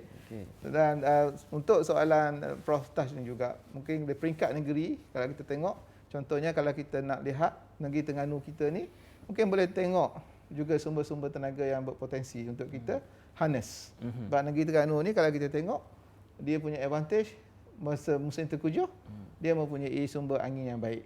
Jadi mungkin dia boleh pelbagaikan, boleh gunakan tenaga berasaskan tenaga angin for example. Itu ada kaitan dengan Prof Taj punya soalan yang seterusnya tu. Oh ya. Kenapa UMT tidak guna solar, wind and wave energy? Tu UMT. UMT. Okey, saya jawab yang itu. Alright. Okey, untuk menjawab soalan itu, untuk solar memang dah in the pipeline. Alright. Kita dah in the pipeline. Even baru ni pun saya minta PPH guna pasang solar dekat hut, dekat wakaf student tu kan. Student kita ada wakaf kat tepi-tepi bangunan kita tu kan. Jadi saya bagi tahu kepada PPH, kata kita pasang solar untuk student guna untuk sebagai charging station untuk laptop dia orang, untuk komputer dia orang. So I think yang itu PPH sedang usahakan untuk ini, katanya akan keluar inilah sebut harga. So kita harap dalam masa terdekat ni kita dah implement dah, maknanya akan implement lah untuk charging station untuk student tu dekat wakaf-wakaf tu. Okey. Yang keduanya, yang ini yang besar lagi. Yang besar lagi yang ini adalah NEM, Net Energy Metering. Okey. Sebagaimana yang kita sedia maklum bahawa kita ni dah berjuang sekian lama dah untuk pasang solar ni dekat kampus kita ni. UMT memang dah lama. Dah lama dah. Cuma baru saja semalam baru saya habis mesyuarat bersama dengan UMTJ. Memang insya-Allah dalam masa terdekat ni, maknanya proses untuk kita install solar panel di di roof bangunan-bangunan kita ni lah akan kita laksanakan. Sebab proses kata awal tu telah dibuat. Telah dibuat dan kita dapati bahawa kapasiti yang kita boleh tampung melalui skim NEM ni, kita boleh lebih kurang dalam 3.2 megawatt AC. Jadi bila kita ada this kind of orang kata solar ni, banyak manfaatnya. Bukan saja kita dapat mengurangkan penggunaan tenaga, malahan kita boleh libatkan pensyarah-pensyarah kita yang membuat research dalam bidang solar ni, melihat bagaimana dari segi performance dia, dia boleh study lah dari segi modul-modul solar dan sebagainya. Manfaatnya sangat banyak. So untuk itu I think insya-Allah kita akan ada lah maknanya solar di kampus kita. Kalau ikut pada perancangan tu, pemasangan tu akan dilaksanakan by next year. Ada Prof Taj, insya-Allah ada. Insya-Allah ada. Ada kat situ. Untuk wind pun sama juga. Wind pun sama Prof Taj. Wind pun sama juga. Wind memang kalau kita tengok macam Prof Mat beberapa kali dah sebut dalam mesyuarat kita punya pembangunan ke keceriaan kampus apa semua kan. So memang kita plan untuk kita purat wind turbine dekat kita punya pintu masuk utama tu. Untuk kita letak dua unit wind turbine kat situ untuk power supply kepada lampu-lampu pagar kat Yeah. depan tu. Yeah. Sebab kita memang quite potential. Yeah. Cuma kita kena pastikan bahawa wind turbine yang kita pasang tu mestilah berketepatan dengan kita punya wind profile. Kita tak nak jadi macam kat pulau perhentian. Oh, dia pasang tapi tak ada pusing ke? Pulau perhentian tidak berpusing. Disebabkan oleh, saya tengoklah dari segi, mungkin dari segi technically-nya, kita nampak macam wind turbine yang digunakan tu mungkin tak sesuai dengan wind profile dekat situ. Mungkin, but wind turbine ni dia ada beberapa classes. So macam kita ni sesuai yang wind turbine yang kelas 3, kelas 4, which is wind dia taklah macam kat Europe, which is consistent dengan 7-8 meter per second kan. Macam kita ni, kita boleh dapat musim monsoon ni mungkin kita dapat average 4 meter per second to 5 meter per second, which is good enough untuk kita dapatkan wind turbine yang sesuai lah dengan wind profile yang kita ada. So that is very important lah untuk kita pilih teknologi yang sesuai. So bukannya maknanya tak ada wind. Pak orang kata wind tak ada, tak boleh nak guna. Bukan. Sebab wind ni, kalau bercakap berkenaan dengan wind ni, banyak benda lah saya boleh ceritakan sebab saya memang terlibat dengan pihak SEDA untuk kita identify orang kata site-site yang berpotensial untuk kita tap wind energy. Even kita dapat dana daripada pihak MOSTI untuk buat macam mana, kat mana kita nak kena pasti tempat-tempat yang kita boleh install wind turbine. Jadi kita dah buat banyak kajian dah. Memang along the orang kata pantai timur ni, di tepi pantai tu is quite the potential untuk kita tap wind. Jadi macam luar pantai kita ni kat belakang ni, kita boleh pasang wind turbine, tapi kena cari modal lah. Macam makanya duit kalau ada nanti insya-Allah kita boleh usahakan benda tu. Yang tu pun coming juga tu. Dan recently pun kerajaan Terengganu baru ni melalui unit datang jumpa dengan kita pun propose kat dia kalau boleh dekat drawbridge tu, it's good kalau kita boleh put up wind turbine juga untuk lighting kat kawasan tu. Lebih ramai lagi pengunjung datang. Tak perlu banyak pun, mungkin 1-2 yang mungkin dalam 100 kilowatt ataupun dalam 500 kilowatt ke, for example. Yalah. Kena check dia punya wind profile dia semua. So kita kena slowly ke arah itulah. Okey, menarik bro. Alhamdulillah. Okey, so kita sedar tak sedar kita dah 1 hour dah bro. Okey, macam mana tu bro? Boleh saya boleh speed up Boleh. Sambung laju lagi. Ada lagi soalan kan lepas daripada ni lah kok? Nanti kita sambung lagi bro. Okey, now. Okey, baik. Okey. Bila kita bercakap tentang RE sebab kita nak pelbagaikan sumber tenaga kita kan.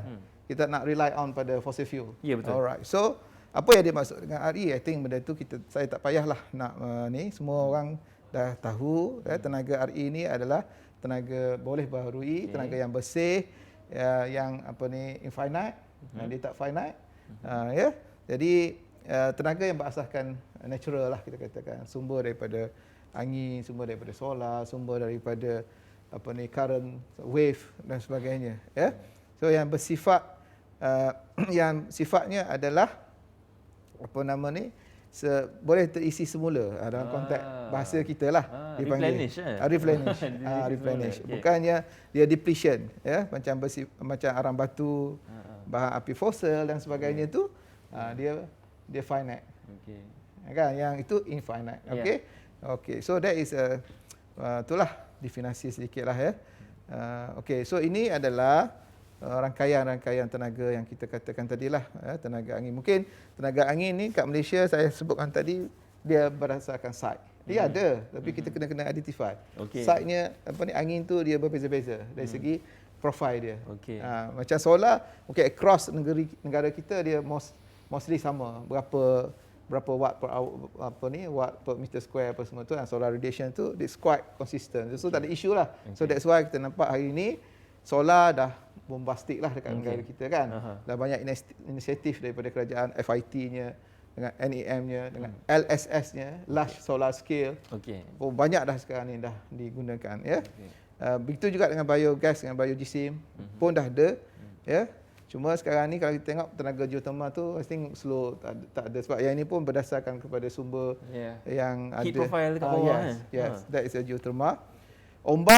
Ombak, yes. I think ombak ni mungkin dia di pantai timur lah. Dan Kalau kita ocean ni, saya pun buat studies on ombak dan juga kita buat studies on the apa tu dipanggil sebagai undercurrent lah. Okey. Undercurrent maknanya arus bawah. Yang itu pun ada. Nanti mungkin saya boleh share nanti apa usaha yang kita dah buat lah ya untuk ombak dan juga untuk undercurrent. Ya, sebab undercurrent ni I think kita sangat berpotensi untuk kita tapkan di Negeri Terengganu ni lebih banyak pulau. Contohnya saya ambil satu contoh pulau perhentian besar dengan pulau perhentian kecil. Okey, so in between tu is macam ke channel kan. Okey. So bila macam bentuk channel, mungkin dia arus kat bawah tu dia akan laju. Okey. So Alright. bila dia laju dan kita boleh tap. Kita nak berapa je dalam 2 knot. 2 knot. 2 knots pun dah boleh 2 knot pun generate. dah boleh dah. Ya. Jadi kita boleh put turbine di bawah tu untuk apa ni, untuk turning turbine tu untuk produce the electricity. So that is the concept Konsep dia lah. So itu nanti insya-Allah nanti kita akan adakan kolaborasi dengan beberapa agensi lah. Contohnya baru ni TNBR, TNB Research. Dia ada approach kita untuk buat kajian bersama lah sebab dia ada funding. So mungkin kita akan tap dengan dia. So kita akan dapatkan study resource dahulu kat situ. Kalau kita dianya berpotensi dan kita boleh salurkan dia ke penduduk-penduduk di pulau perhentian tu. TNB Research. TNB Research. Petronas Research pun mungkin boleh. Petronas Research pun mungkin kita akan boleh sebab baru ni pun kita ada MOU bersama dengan Petronas. Yang TNCA semua. Yes. Macam tu. So banyak peluang-peluang yang kita boleh terokai lah. Kita boleh terokai. So itu adalah peranan kita lah sebagai penyelidik di universiti dan dalam niche area kita dan kita go for it. So nampak banyaklah apa yang Prof buat penyelidikan tu yang menyumbang pada dasar dan masa depan Malaysia. Nampak kat situ kan? Kita try kat arah itu kita lah. cuba kan? Kita cuba kat arah itu dengan usaha yang sedikit ni kan. Untuk orang kata sekurang-kurang ada contribution ke arah dasar kerajaan. Ya, betul. Okey, so inilah saya sebut, saya tak nak lah. Sebab ini adalah skim-skim yang telah diperkenalkan oleh pihak kerajaan melalui FIT. So dia dah ada berapa dia punya orang kata kota-kota yang diberikan lah sehingga tempoh berapa lama apa semua tu lah. So saya tak nak ulas dengan lebih panjang kat sini lah. Okey, FIT, kemudian NEM yang saya sebutkan tadi, kita telah pun berusaha untuk pasang dekat kampus kita. InsyaAllah I think kita dapat kurangkan bil electricity kita dan pada masa yang sama kita dapatkan kurang sumbangan kita kepada emission. Dan NEM dia adalah macam domestic, commercial, industri. Jumlah kita ni dikategorikan bangunan kerajaan lah. Yang kita punya. So dia allocate untuk by year 2020 500 megawatt. So sehingga tahun 2020 ataupun 100 megawatt lah dia allocate untuk setiap tahun untuk NEM. So kita dapat 3.2 megawatt, which is kalau NEM tu quite big jugalah. Besar tu. Besar, 3.2 megawatt, which is kita boleh save kita punya energy consumption kita mungkin up to 5% macam itulah. Kurang-kurangnya dah dapat reduce dah dari segi bill electricity kita Okey, LSS ni itu kita melalui UMTJ kita cuba masuk juga untuk buat dekat Bukit Kor.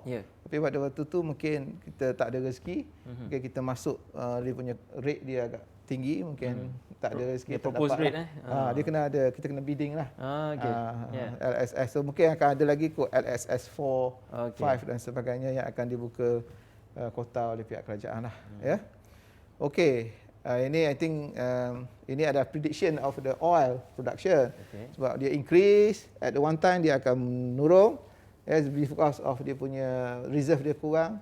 Tapi selepas pada pra Covid ni nampak macam ada peningkatan penggunaan dia lah.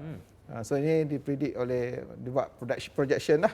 Dia actually untuk oil punya production tu dia bentuk bell shape. Dia bell shape tapi at the end tu dia ada sedikit peningkatan tu lah pada tahun 2000 tu. Mungkin disebabkan oleh harga minyak lah ataupun teknologi yang digunakan sebab penemuan-penemuan minyak di orang kata atas darat ni kan, di Canada apa semua tu, di Saudi apa semua tu, jadi jadi dia tak mahal. So dia akan increase balik production dia lah, penemuan-penemuan baru Okey. Ini adalah kita punya negara. Negara kita ni dari segi production dan juga dari segi consumption. Hampir Kita sama dah kan? So dia dah 2016 tu dia make kan. Aha. Consumption dan juga production. Tapi production tu nampak start tahun bila 2011 tu ada decline sikit kan. Ya. Tu dia meningkat sikit. Tapi I believe in the future dia punya production tu mungkin dia akan slightly menurun lah rasanya kot. Production Dari turun. segi reserve. Tapi yang tak best ni consumption naik kan? Consumption naik lah. Ya. So that's why kita tak boleh nak rely lah. Ya. Okay. Okay, yang ini adalah energy mix for global electrical generation. So kalau kita tengok memang di dunia pun memang dia bergantung kepada 40% pada coal. Okay. Kan? Pada Alright. coal. Ini adalah World Energy Balance tu 2018 IEA. Masih lagi 40% tu. Stable je 40% the coal. So these memang contribute kepada ni lah, kepada apa tu orang kata global tadi kan, carbon emission. Nuklear, macam negara kita memang kita tak nak lah nuklear sebab memang orang survey ataupun kajian dia buat, kita tak nak go for feasibility is yes. very hard to Right. guarantee Mungkin kurang daripada tragedi Hiroshima di Jepun yang nuklear punya power plant tu kan. So itulah I think mungkin implikasi daripada situlah orang tak berapa nak tu, walaupun confidence ke walaupun orang kata nuklear pun dah mempunyai selamat. generation punya teknologi dan sebagainya kan. Tapi I think macam kita ada pusat nuklear hari tu dia cuba buat kajian berkenaan dengan penggunaan ni kan. Tapi saya pun tak pasti bahawa dia punya status lah macam mana ya. Okay, so that is dunia. Kita lihat memang depends so banyak lagi lah kepada coal. Okay, this is kita, negara kita, Malaysia. Kita tengok colour hijau tu memang kita depends pada natural gas. Betul tak? Banyak lagi kan petrol tu kan. Walaupun kita dah mula solar tapi tak berapa nak nampak sangat solar tu sebab mungkin kecil lah lagi contribution dia. So coal masih lagi banyak ya. So ini adalah World Electrical Generation Capacity from Renewable RE. So kita nampak memang ada peningkatan lah ya. Hydro ya, dari segi wind memang negara-negara yang mempunyai potential wind tu memang dia orang towards that lah. India, China, okay, Europe of course, tapi dan even dia orang go for offshore ya untuk wind ni. Offshore wind. Memang potential.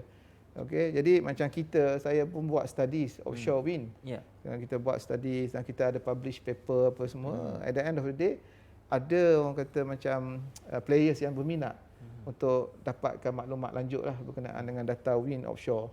Dan mereka ni berminat untuk bangunkan offshore wind dengan kapasiti 1000 megawatt di luar pantai negeri Terengganu. Itu dalam itulah maknanya dia orang sedang usaha ke arah itu. Wind profile dia bagus kan. Macam tu, dan teknologi mungkin bersesuaian lah dengan wind profile di situ nanti. 1000 megawatt lah dia orang propose. 1000 megawatt. Dan one of saya punya student bekerja dalam syarikat ni. Yang sedang buat. Student PhD saya dia bekerja dengan syarikat yang nak bangunkan 1000 megawatt wind turbine di luar pantai negeri Terengganu. Menarik. Okay. So yang ni I don't want to ni lah kot. Yang ni is how electrical distribution lah, daripada generation, dari segi transmission distribution dan akhirnya kepada rumah kita. That is asas lah penggunaan elektrik. Okay, yang ini pun sama. I think renewable tadi saya dah bincang dah tadi untuk 2025 tadi kan. So target tadi 21% 21% 21% RE lah. Untuk RE. 2025. Tapi hopefully boleh capai lah. Okay. So ini ASEAN Fossil Oil Reserve. So kita yang warna kelabu tu kan, Malaysia, kita comparekan natural gas kita. Maknanya kita tu lebih kurang macam Indonesia dan Vietnam lah. Tapi Vietnam mesti banyak lah compare dengan kita natural gas. Minyak kita sikit je, tapi Indonesia masih ada lah.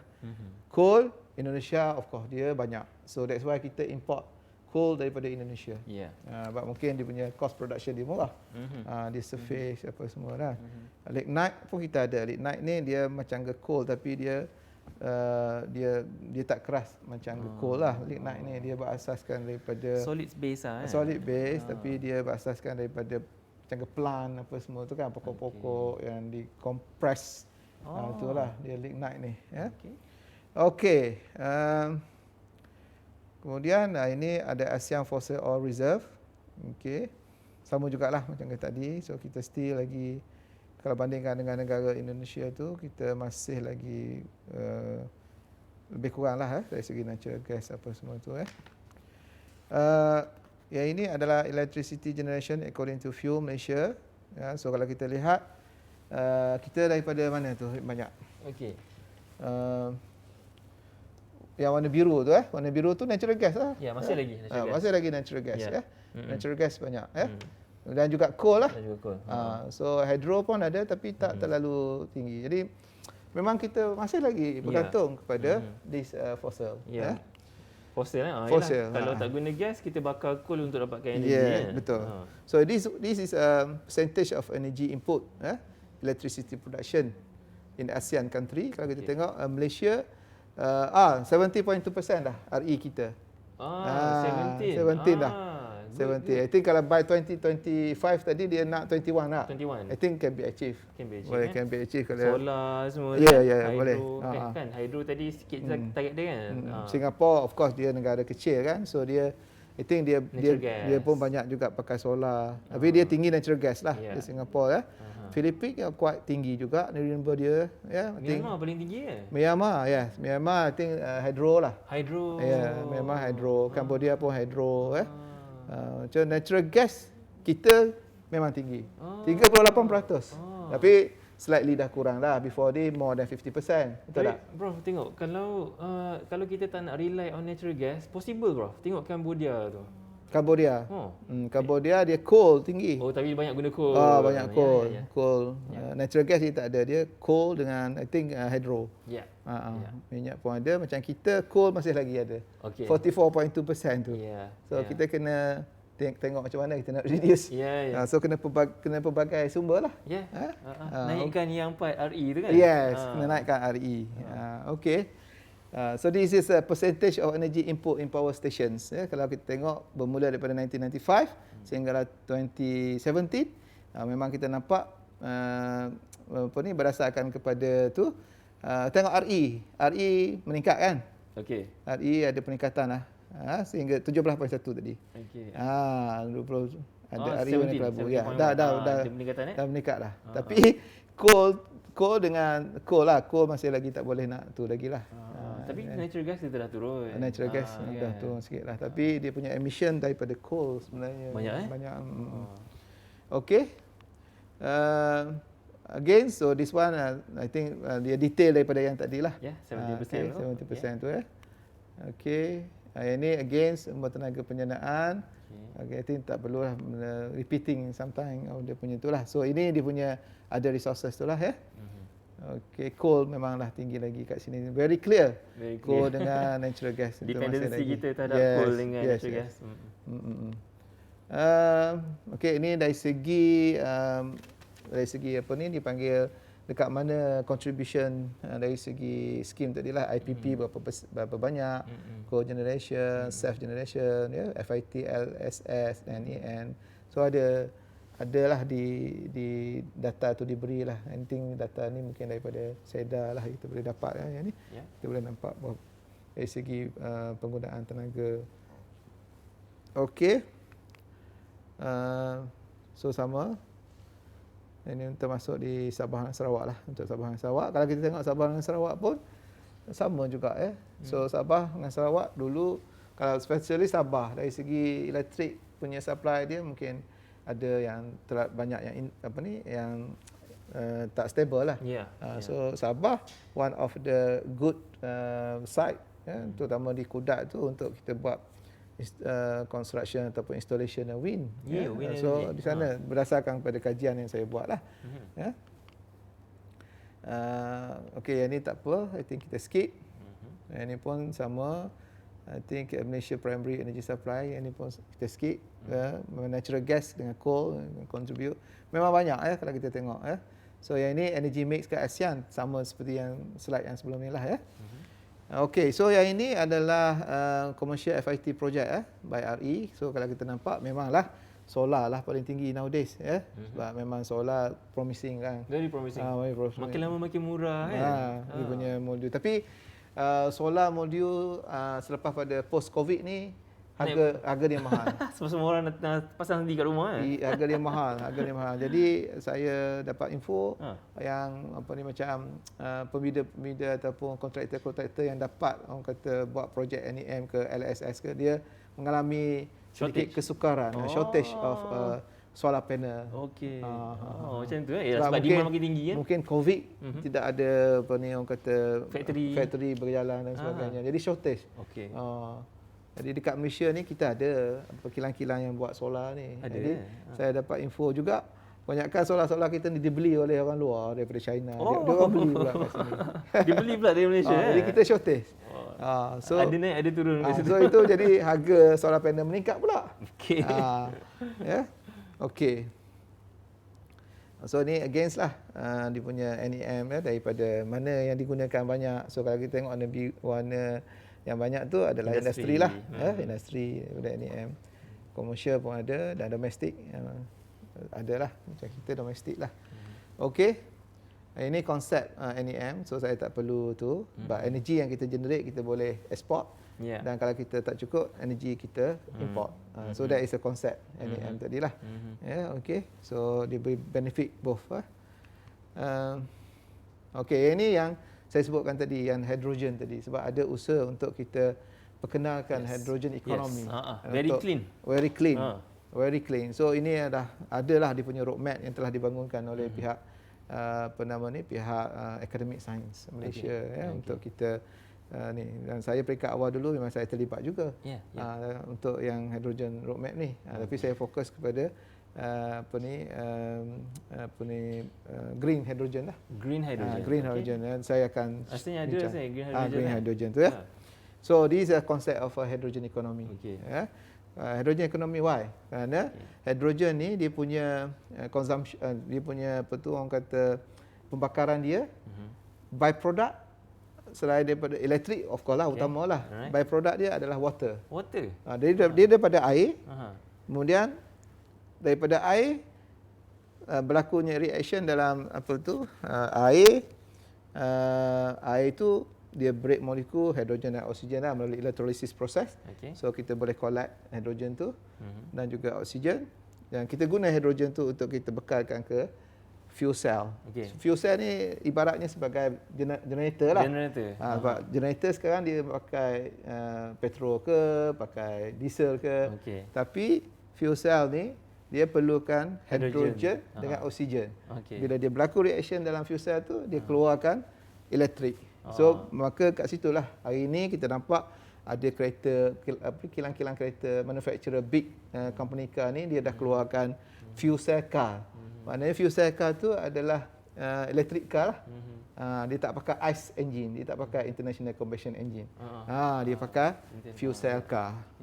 Begitu juga kalau kita nak hasilkan power elektrik untuk kegunaan dekat mana-mana, kat rumah ke, dekat bekalkan elektrik dekat apa ni untuk communication tower ke. So boleh pakai dah fuel cell ni. Yang ni nampak sangat sustainable kan? This is a very sustainable. Sebab dia ada circular dia tu. So that's why impian kita in the future kalau boleh dekat setiap buah rumah tu air hujan yang kita ada terima hujan tu, air itu kita convert kepada hidrogen. Dan akhirnya hidrogen tu dia boleh guna untuk generate electricity, guna untuk rumah kita. Dan juga kalau kita pakai hydrogen car, itu yang dijadikan sebagai bahan. So benda ni apa ni mungkin kita nampak sekarang ni macam tak possible lah. Mungkin next 10 years, 20 years benda tu akan jadi kenyataan. Sebab dulu kita nampak sama dengan solar kan. Kita tak yakin kan. Tapi hari ini solar dah menjadi macam biasa. So now orang bercakap berkenaan dengan hydrogen. So I think one day nanti hydrogen akan become one of the energy fuel for the future. Saya rasa kita kena sentiasa bercakap tentang ini kan? Yes. Okay. So yang saya maksudkan ini adalah mekanisme lah schematic untuk fuel cell tu. Reaction berlaku dalam ni, dia perlukan hidrogen dan juga oksigen. dan hasilkan elektrik, dan byproduct adalah water. So kalau kereta yang menggunakan diesel fuel cell, dekat exhaust belakang tu is a water. So kita kalau water boleh minum lah. Sekarang ni kalau internal combustion engine dengan smoke-nya, asap, SO2 semua kan. Tapi kalau yang ini hanyalah water. So duduk dekat belakang exhaust tu tak ada cawan air. Okay. It's very clean. Very clean. So that is the idea dia macam tu lah. So memang pun dah ada fuel cell car dan sebagainya. Dah ada proof of concept. Proof of concept dah ada. Cuma dah ada dah. Kita yang tak tahu kita lagi. Ya, sebab mungkin at beginning of course lah dia memanglah orang kata expensive.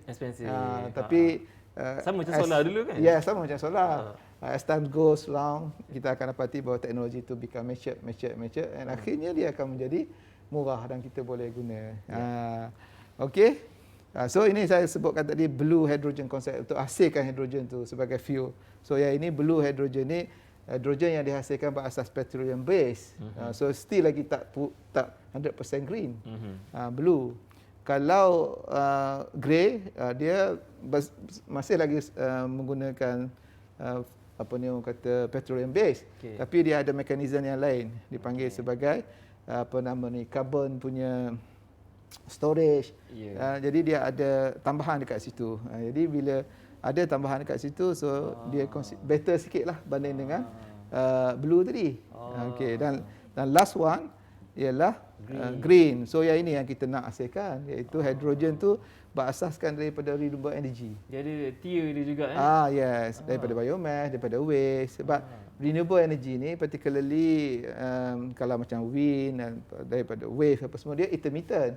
Betul tak? Jadi sesuai sangatlah kalau kita nak convert this energy to hydrogen.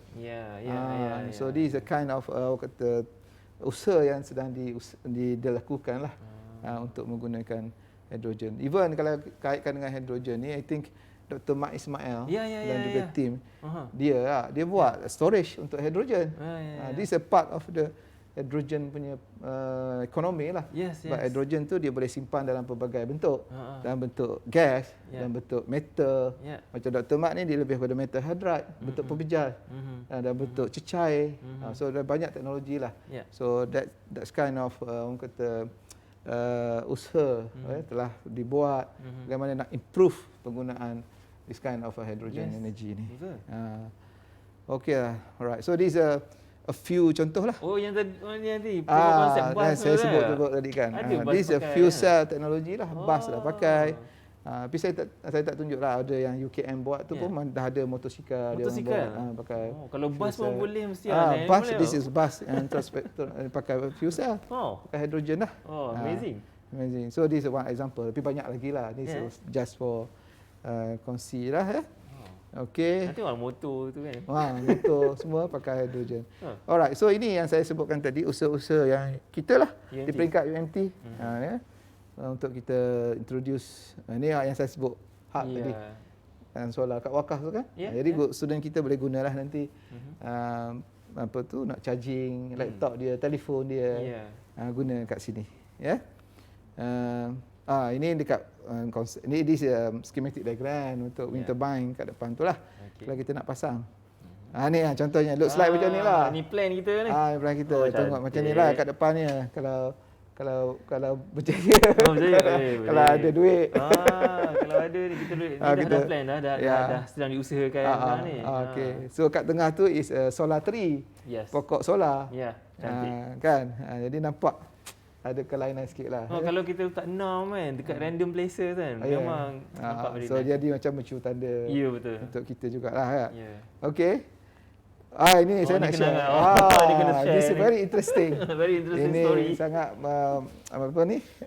Kenangan bagi saya lah. This okey. Nak tunjukkan. Ni nak tunjuk pada Prof. Kita dah pasal dulu. Kita dah pasal dulu.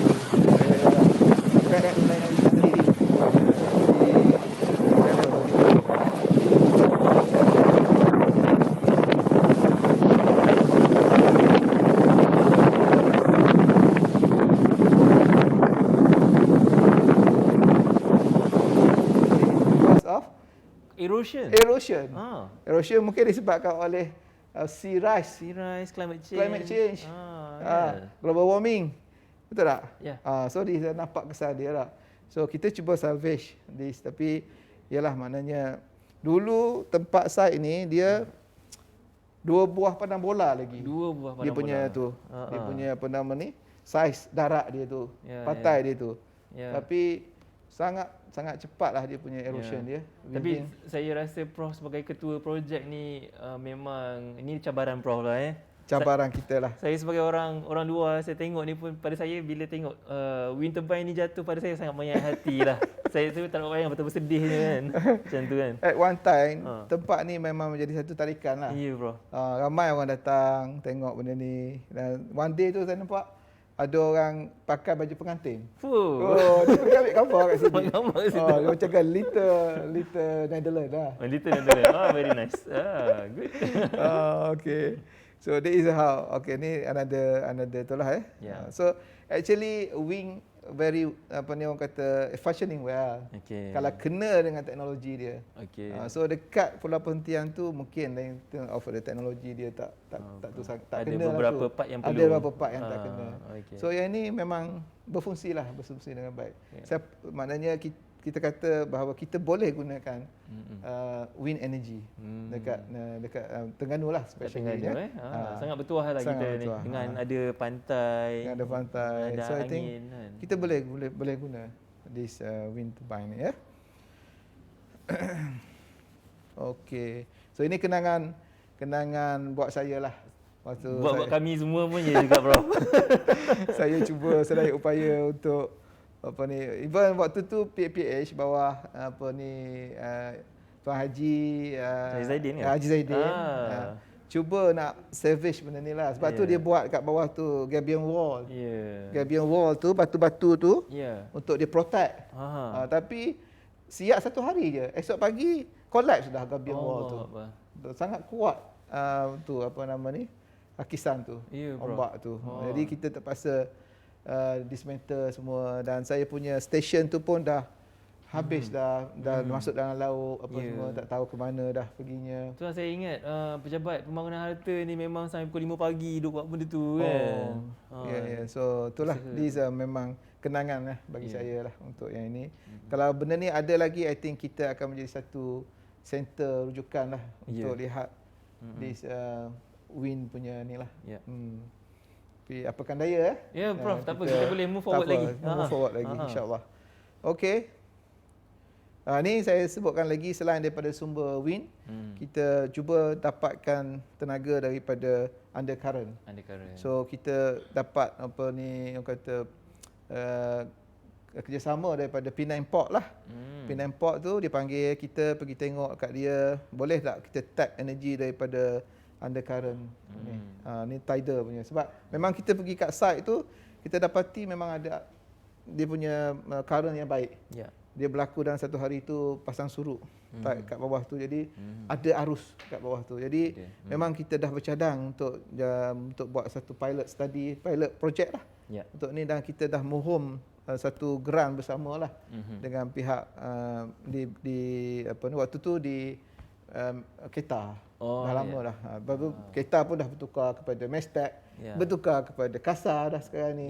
Jadi until now memang kita tak dapat apa ni berita lagi lah daripada permohonan grant tu. Memang kita peringkat awal dulu memang kita ada bentangkan apa semua.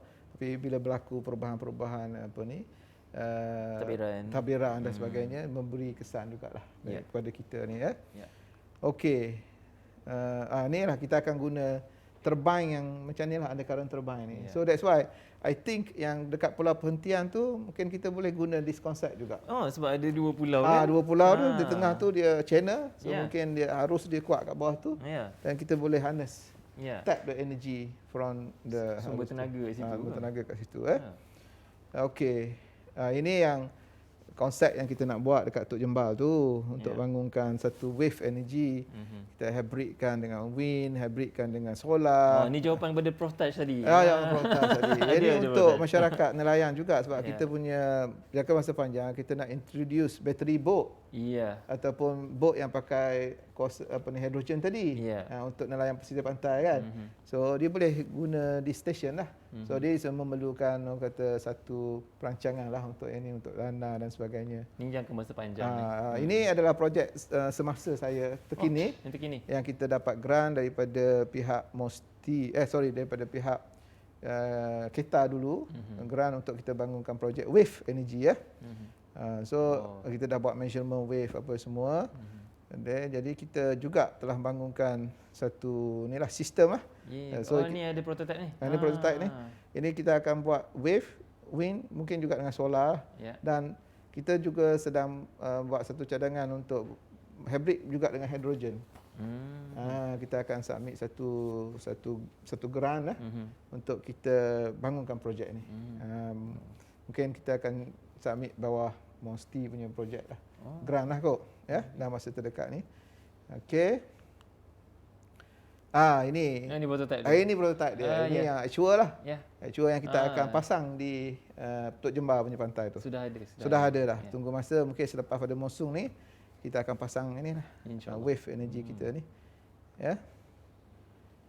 Okey, selain daripada tu untuk kita kurangkan emission, of course kita gunakan barang-barang di rumah kita lah dengan cekap tenaga tu Okey. Ni effort kita sendiri kat rumah lah. Ini effort kita sendirilah. Beli barang-barang yang mempunyai cekap tenaga yang 5 star, 6 star ya, peti sejuk ke washing machine ke apa lagi yang guna elektrik tu, pergi ke sini aircon ke ya, guna yang ada 5 star yang mempunyai efisiensi yang tinggi, yang less electrical punya consumption ya.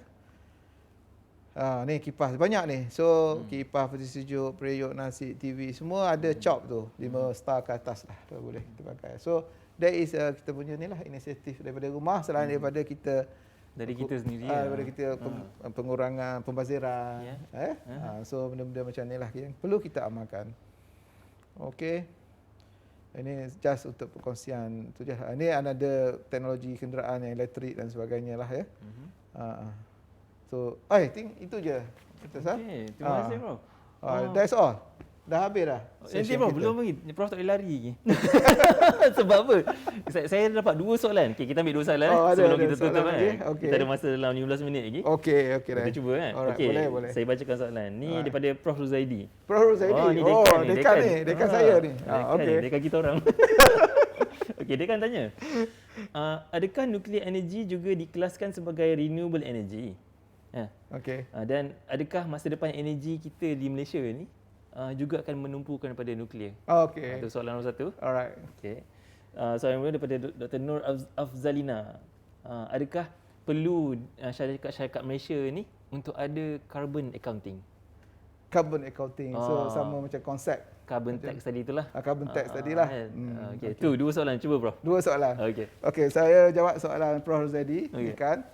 Okey, berkenaan dengan nuklear energy. Nuklear energy ni kalau kita kirakan dia deplete. Dia apa ni, dia bukan infinite, dia finite. Okey. Cuma saya ingat dia ambil dari laut kan, bukan? Dia banyak source dia lah. Radioaktif kan. Okay. Di nuklear ni dia radioaktif kan. Dia finite. Dia finite.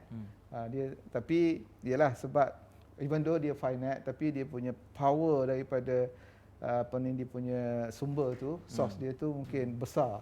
Jadi mungkin dia boleh prolong. Prolong. Tapi saya melihat di negara kita based on saya punya observation lah.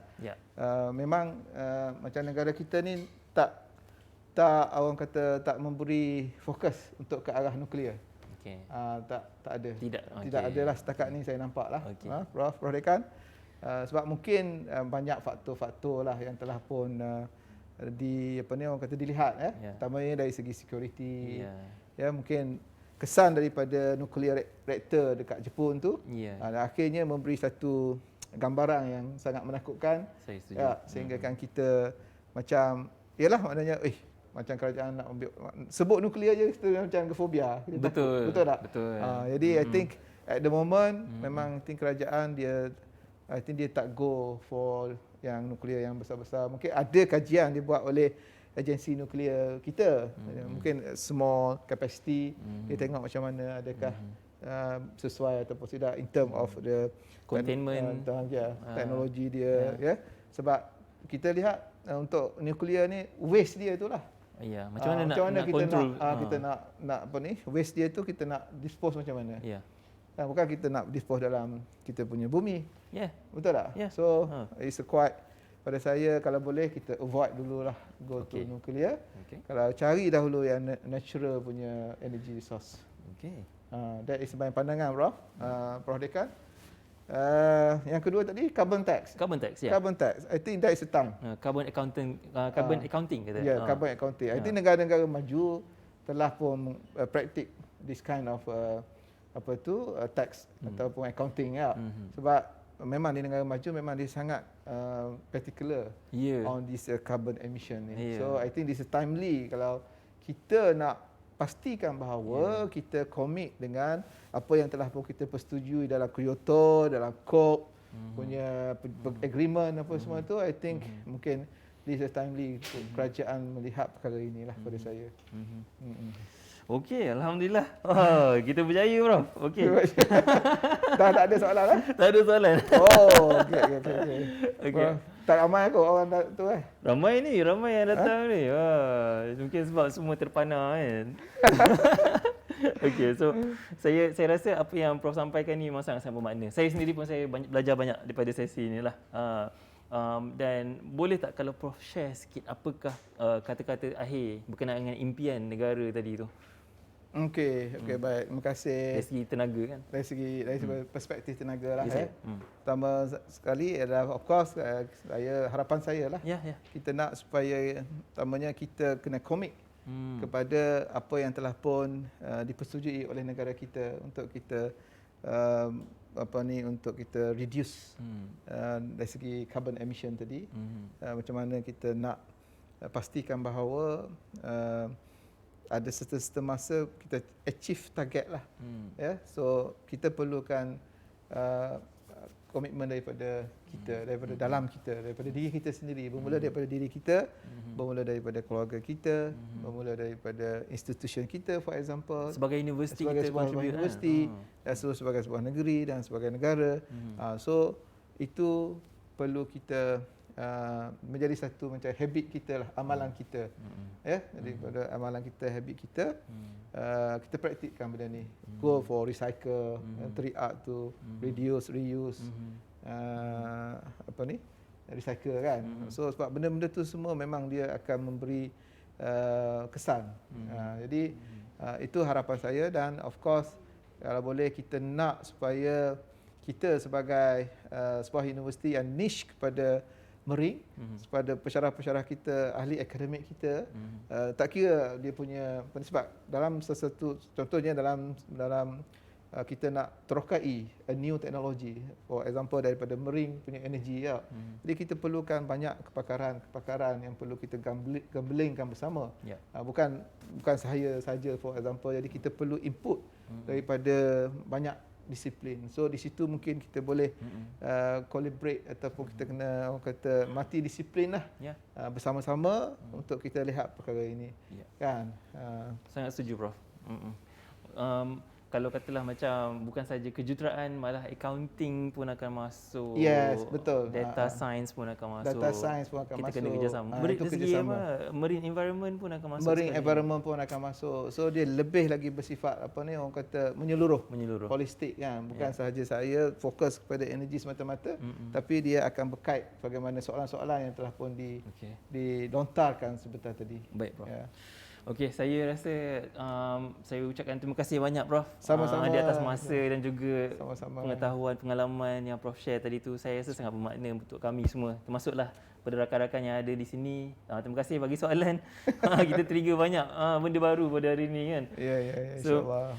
Saya harap apa yang Prof kongsikan pada hari ini menjadikan panduan dan cetusan idea. I think we need to keep talking about this. Sentiasa bercakap tentang keperluan renewable energy ni. Kita saling ingat mengingati kan antara satu sama lain. Okey. Rakaman terima kasih yang tidak terhingga kepada semua sahabat-sahabat dan para penonton di luar sana. Datuk, Prof, tuan-puan yang sedia mengikuti program ini daripada awal sehingga penghujung program. Jadi saya tutup dengan surah Wal-Ars. Bismillahirrahmanirrahim. Wabillahi taufiq wal hidayah. Wassalamualaikum warahmatullahi wabarakatuh. Waalaikumsalam.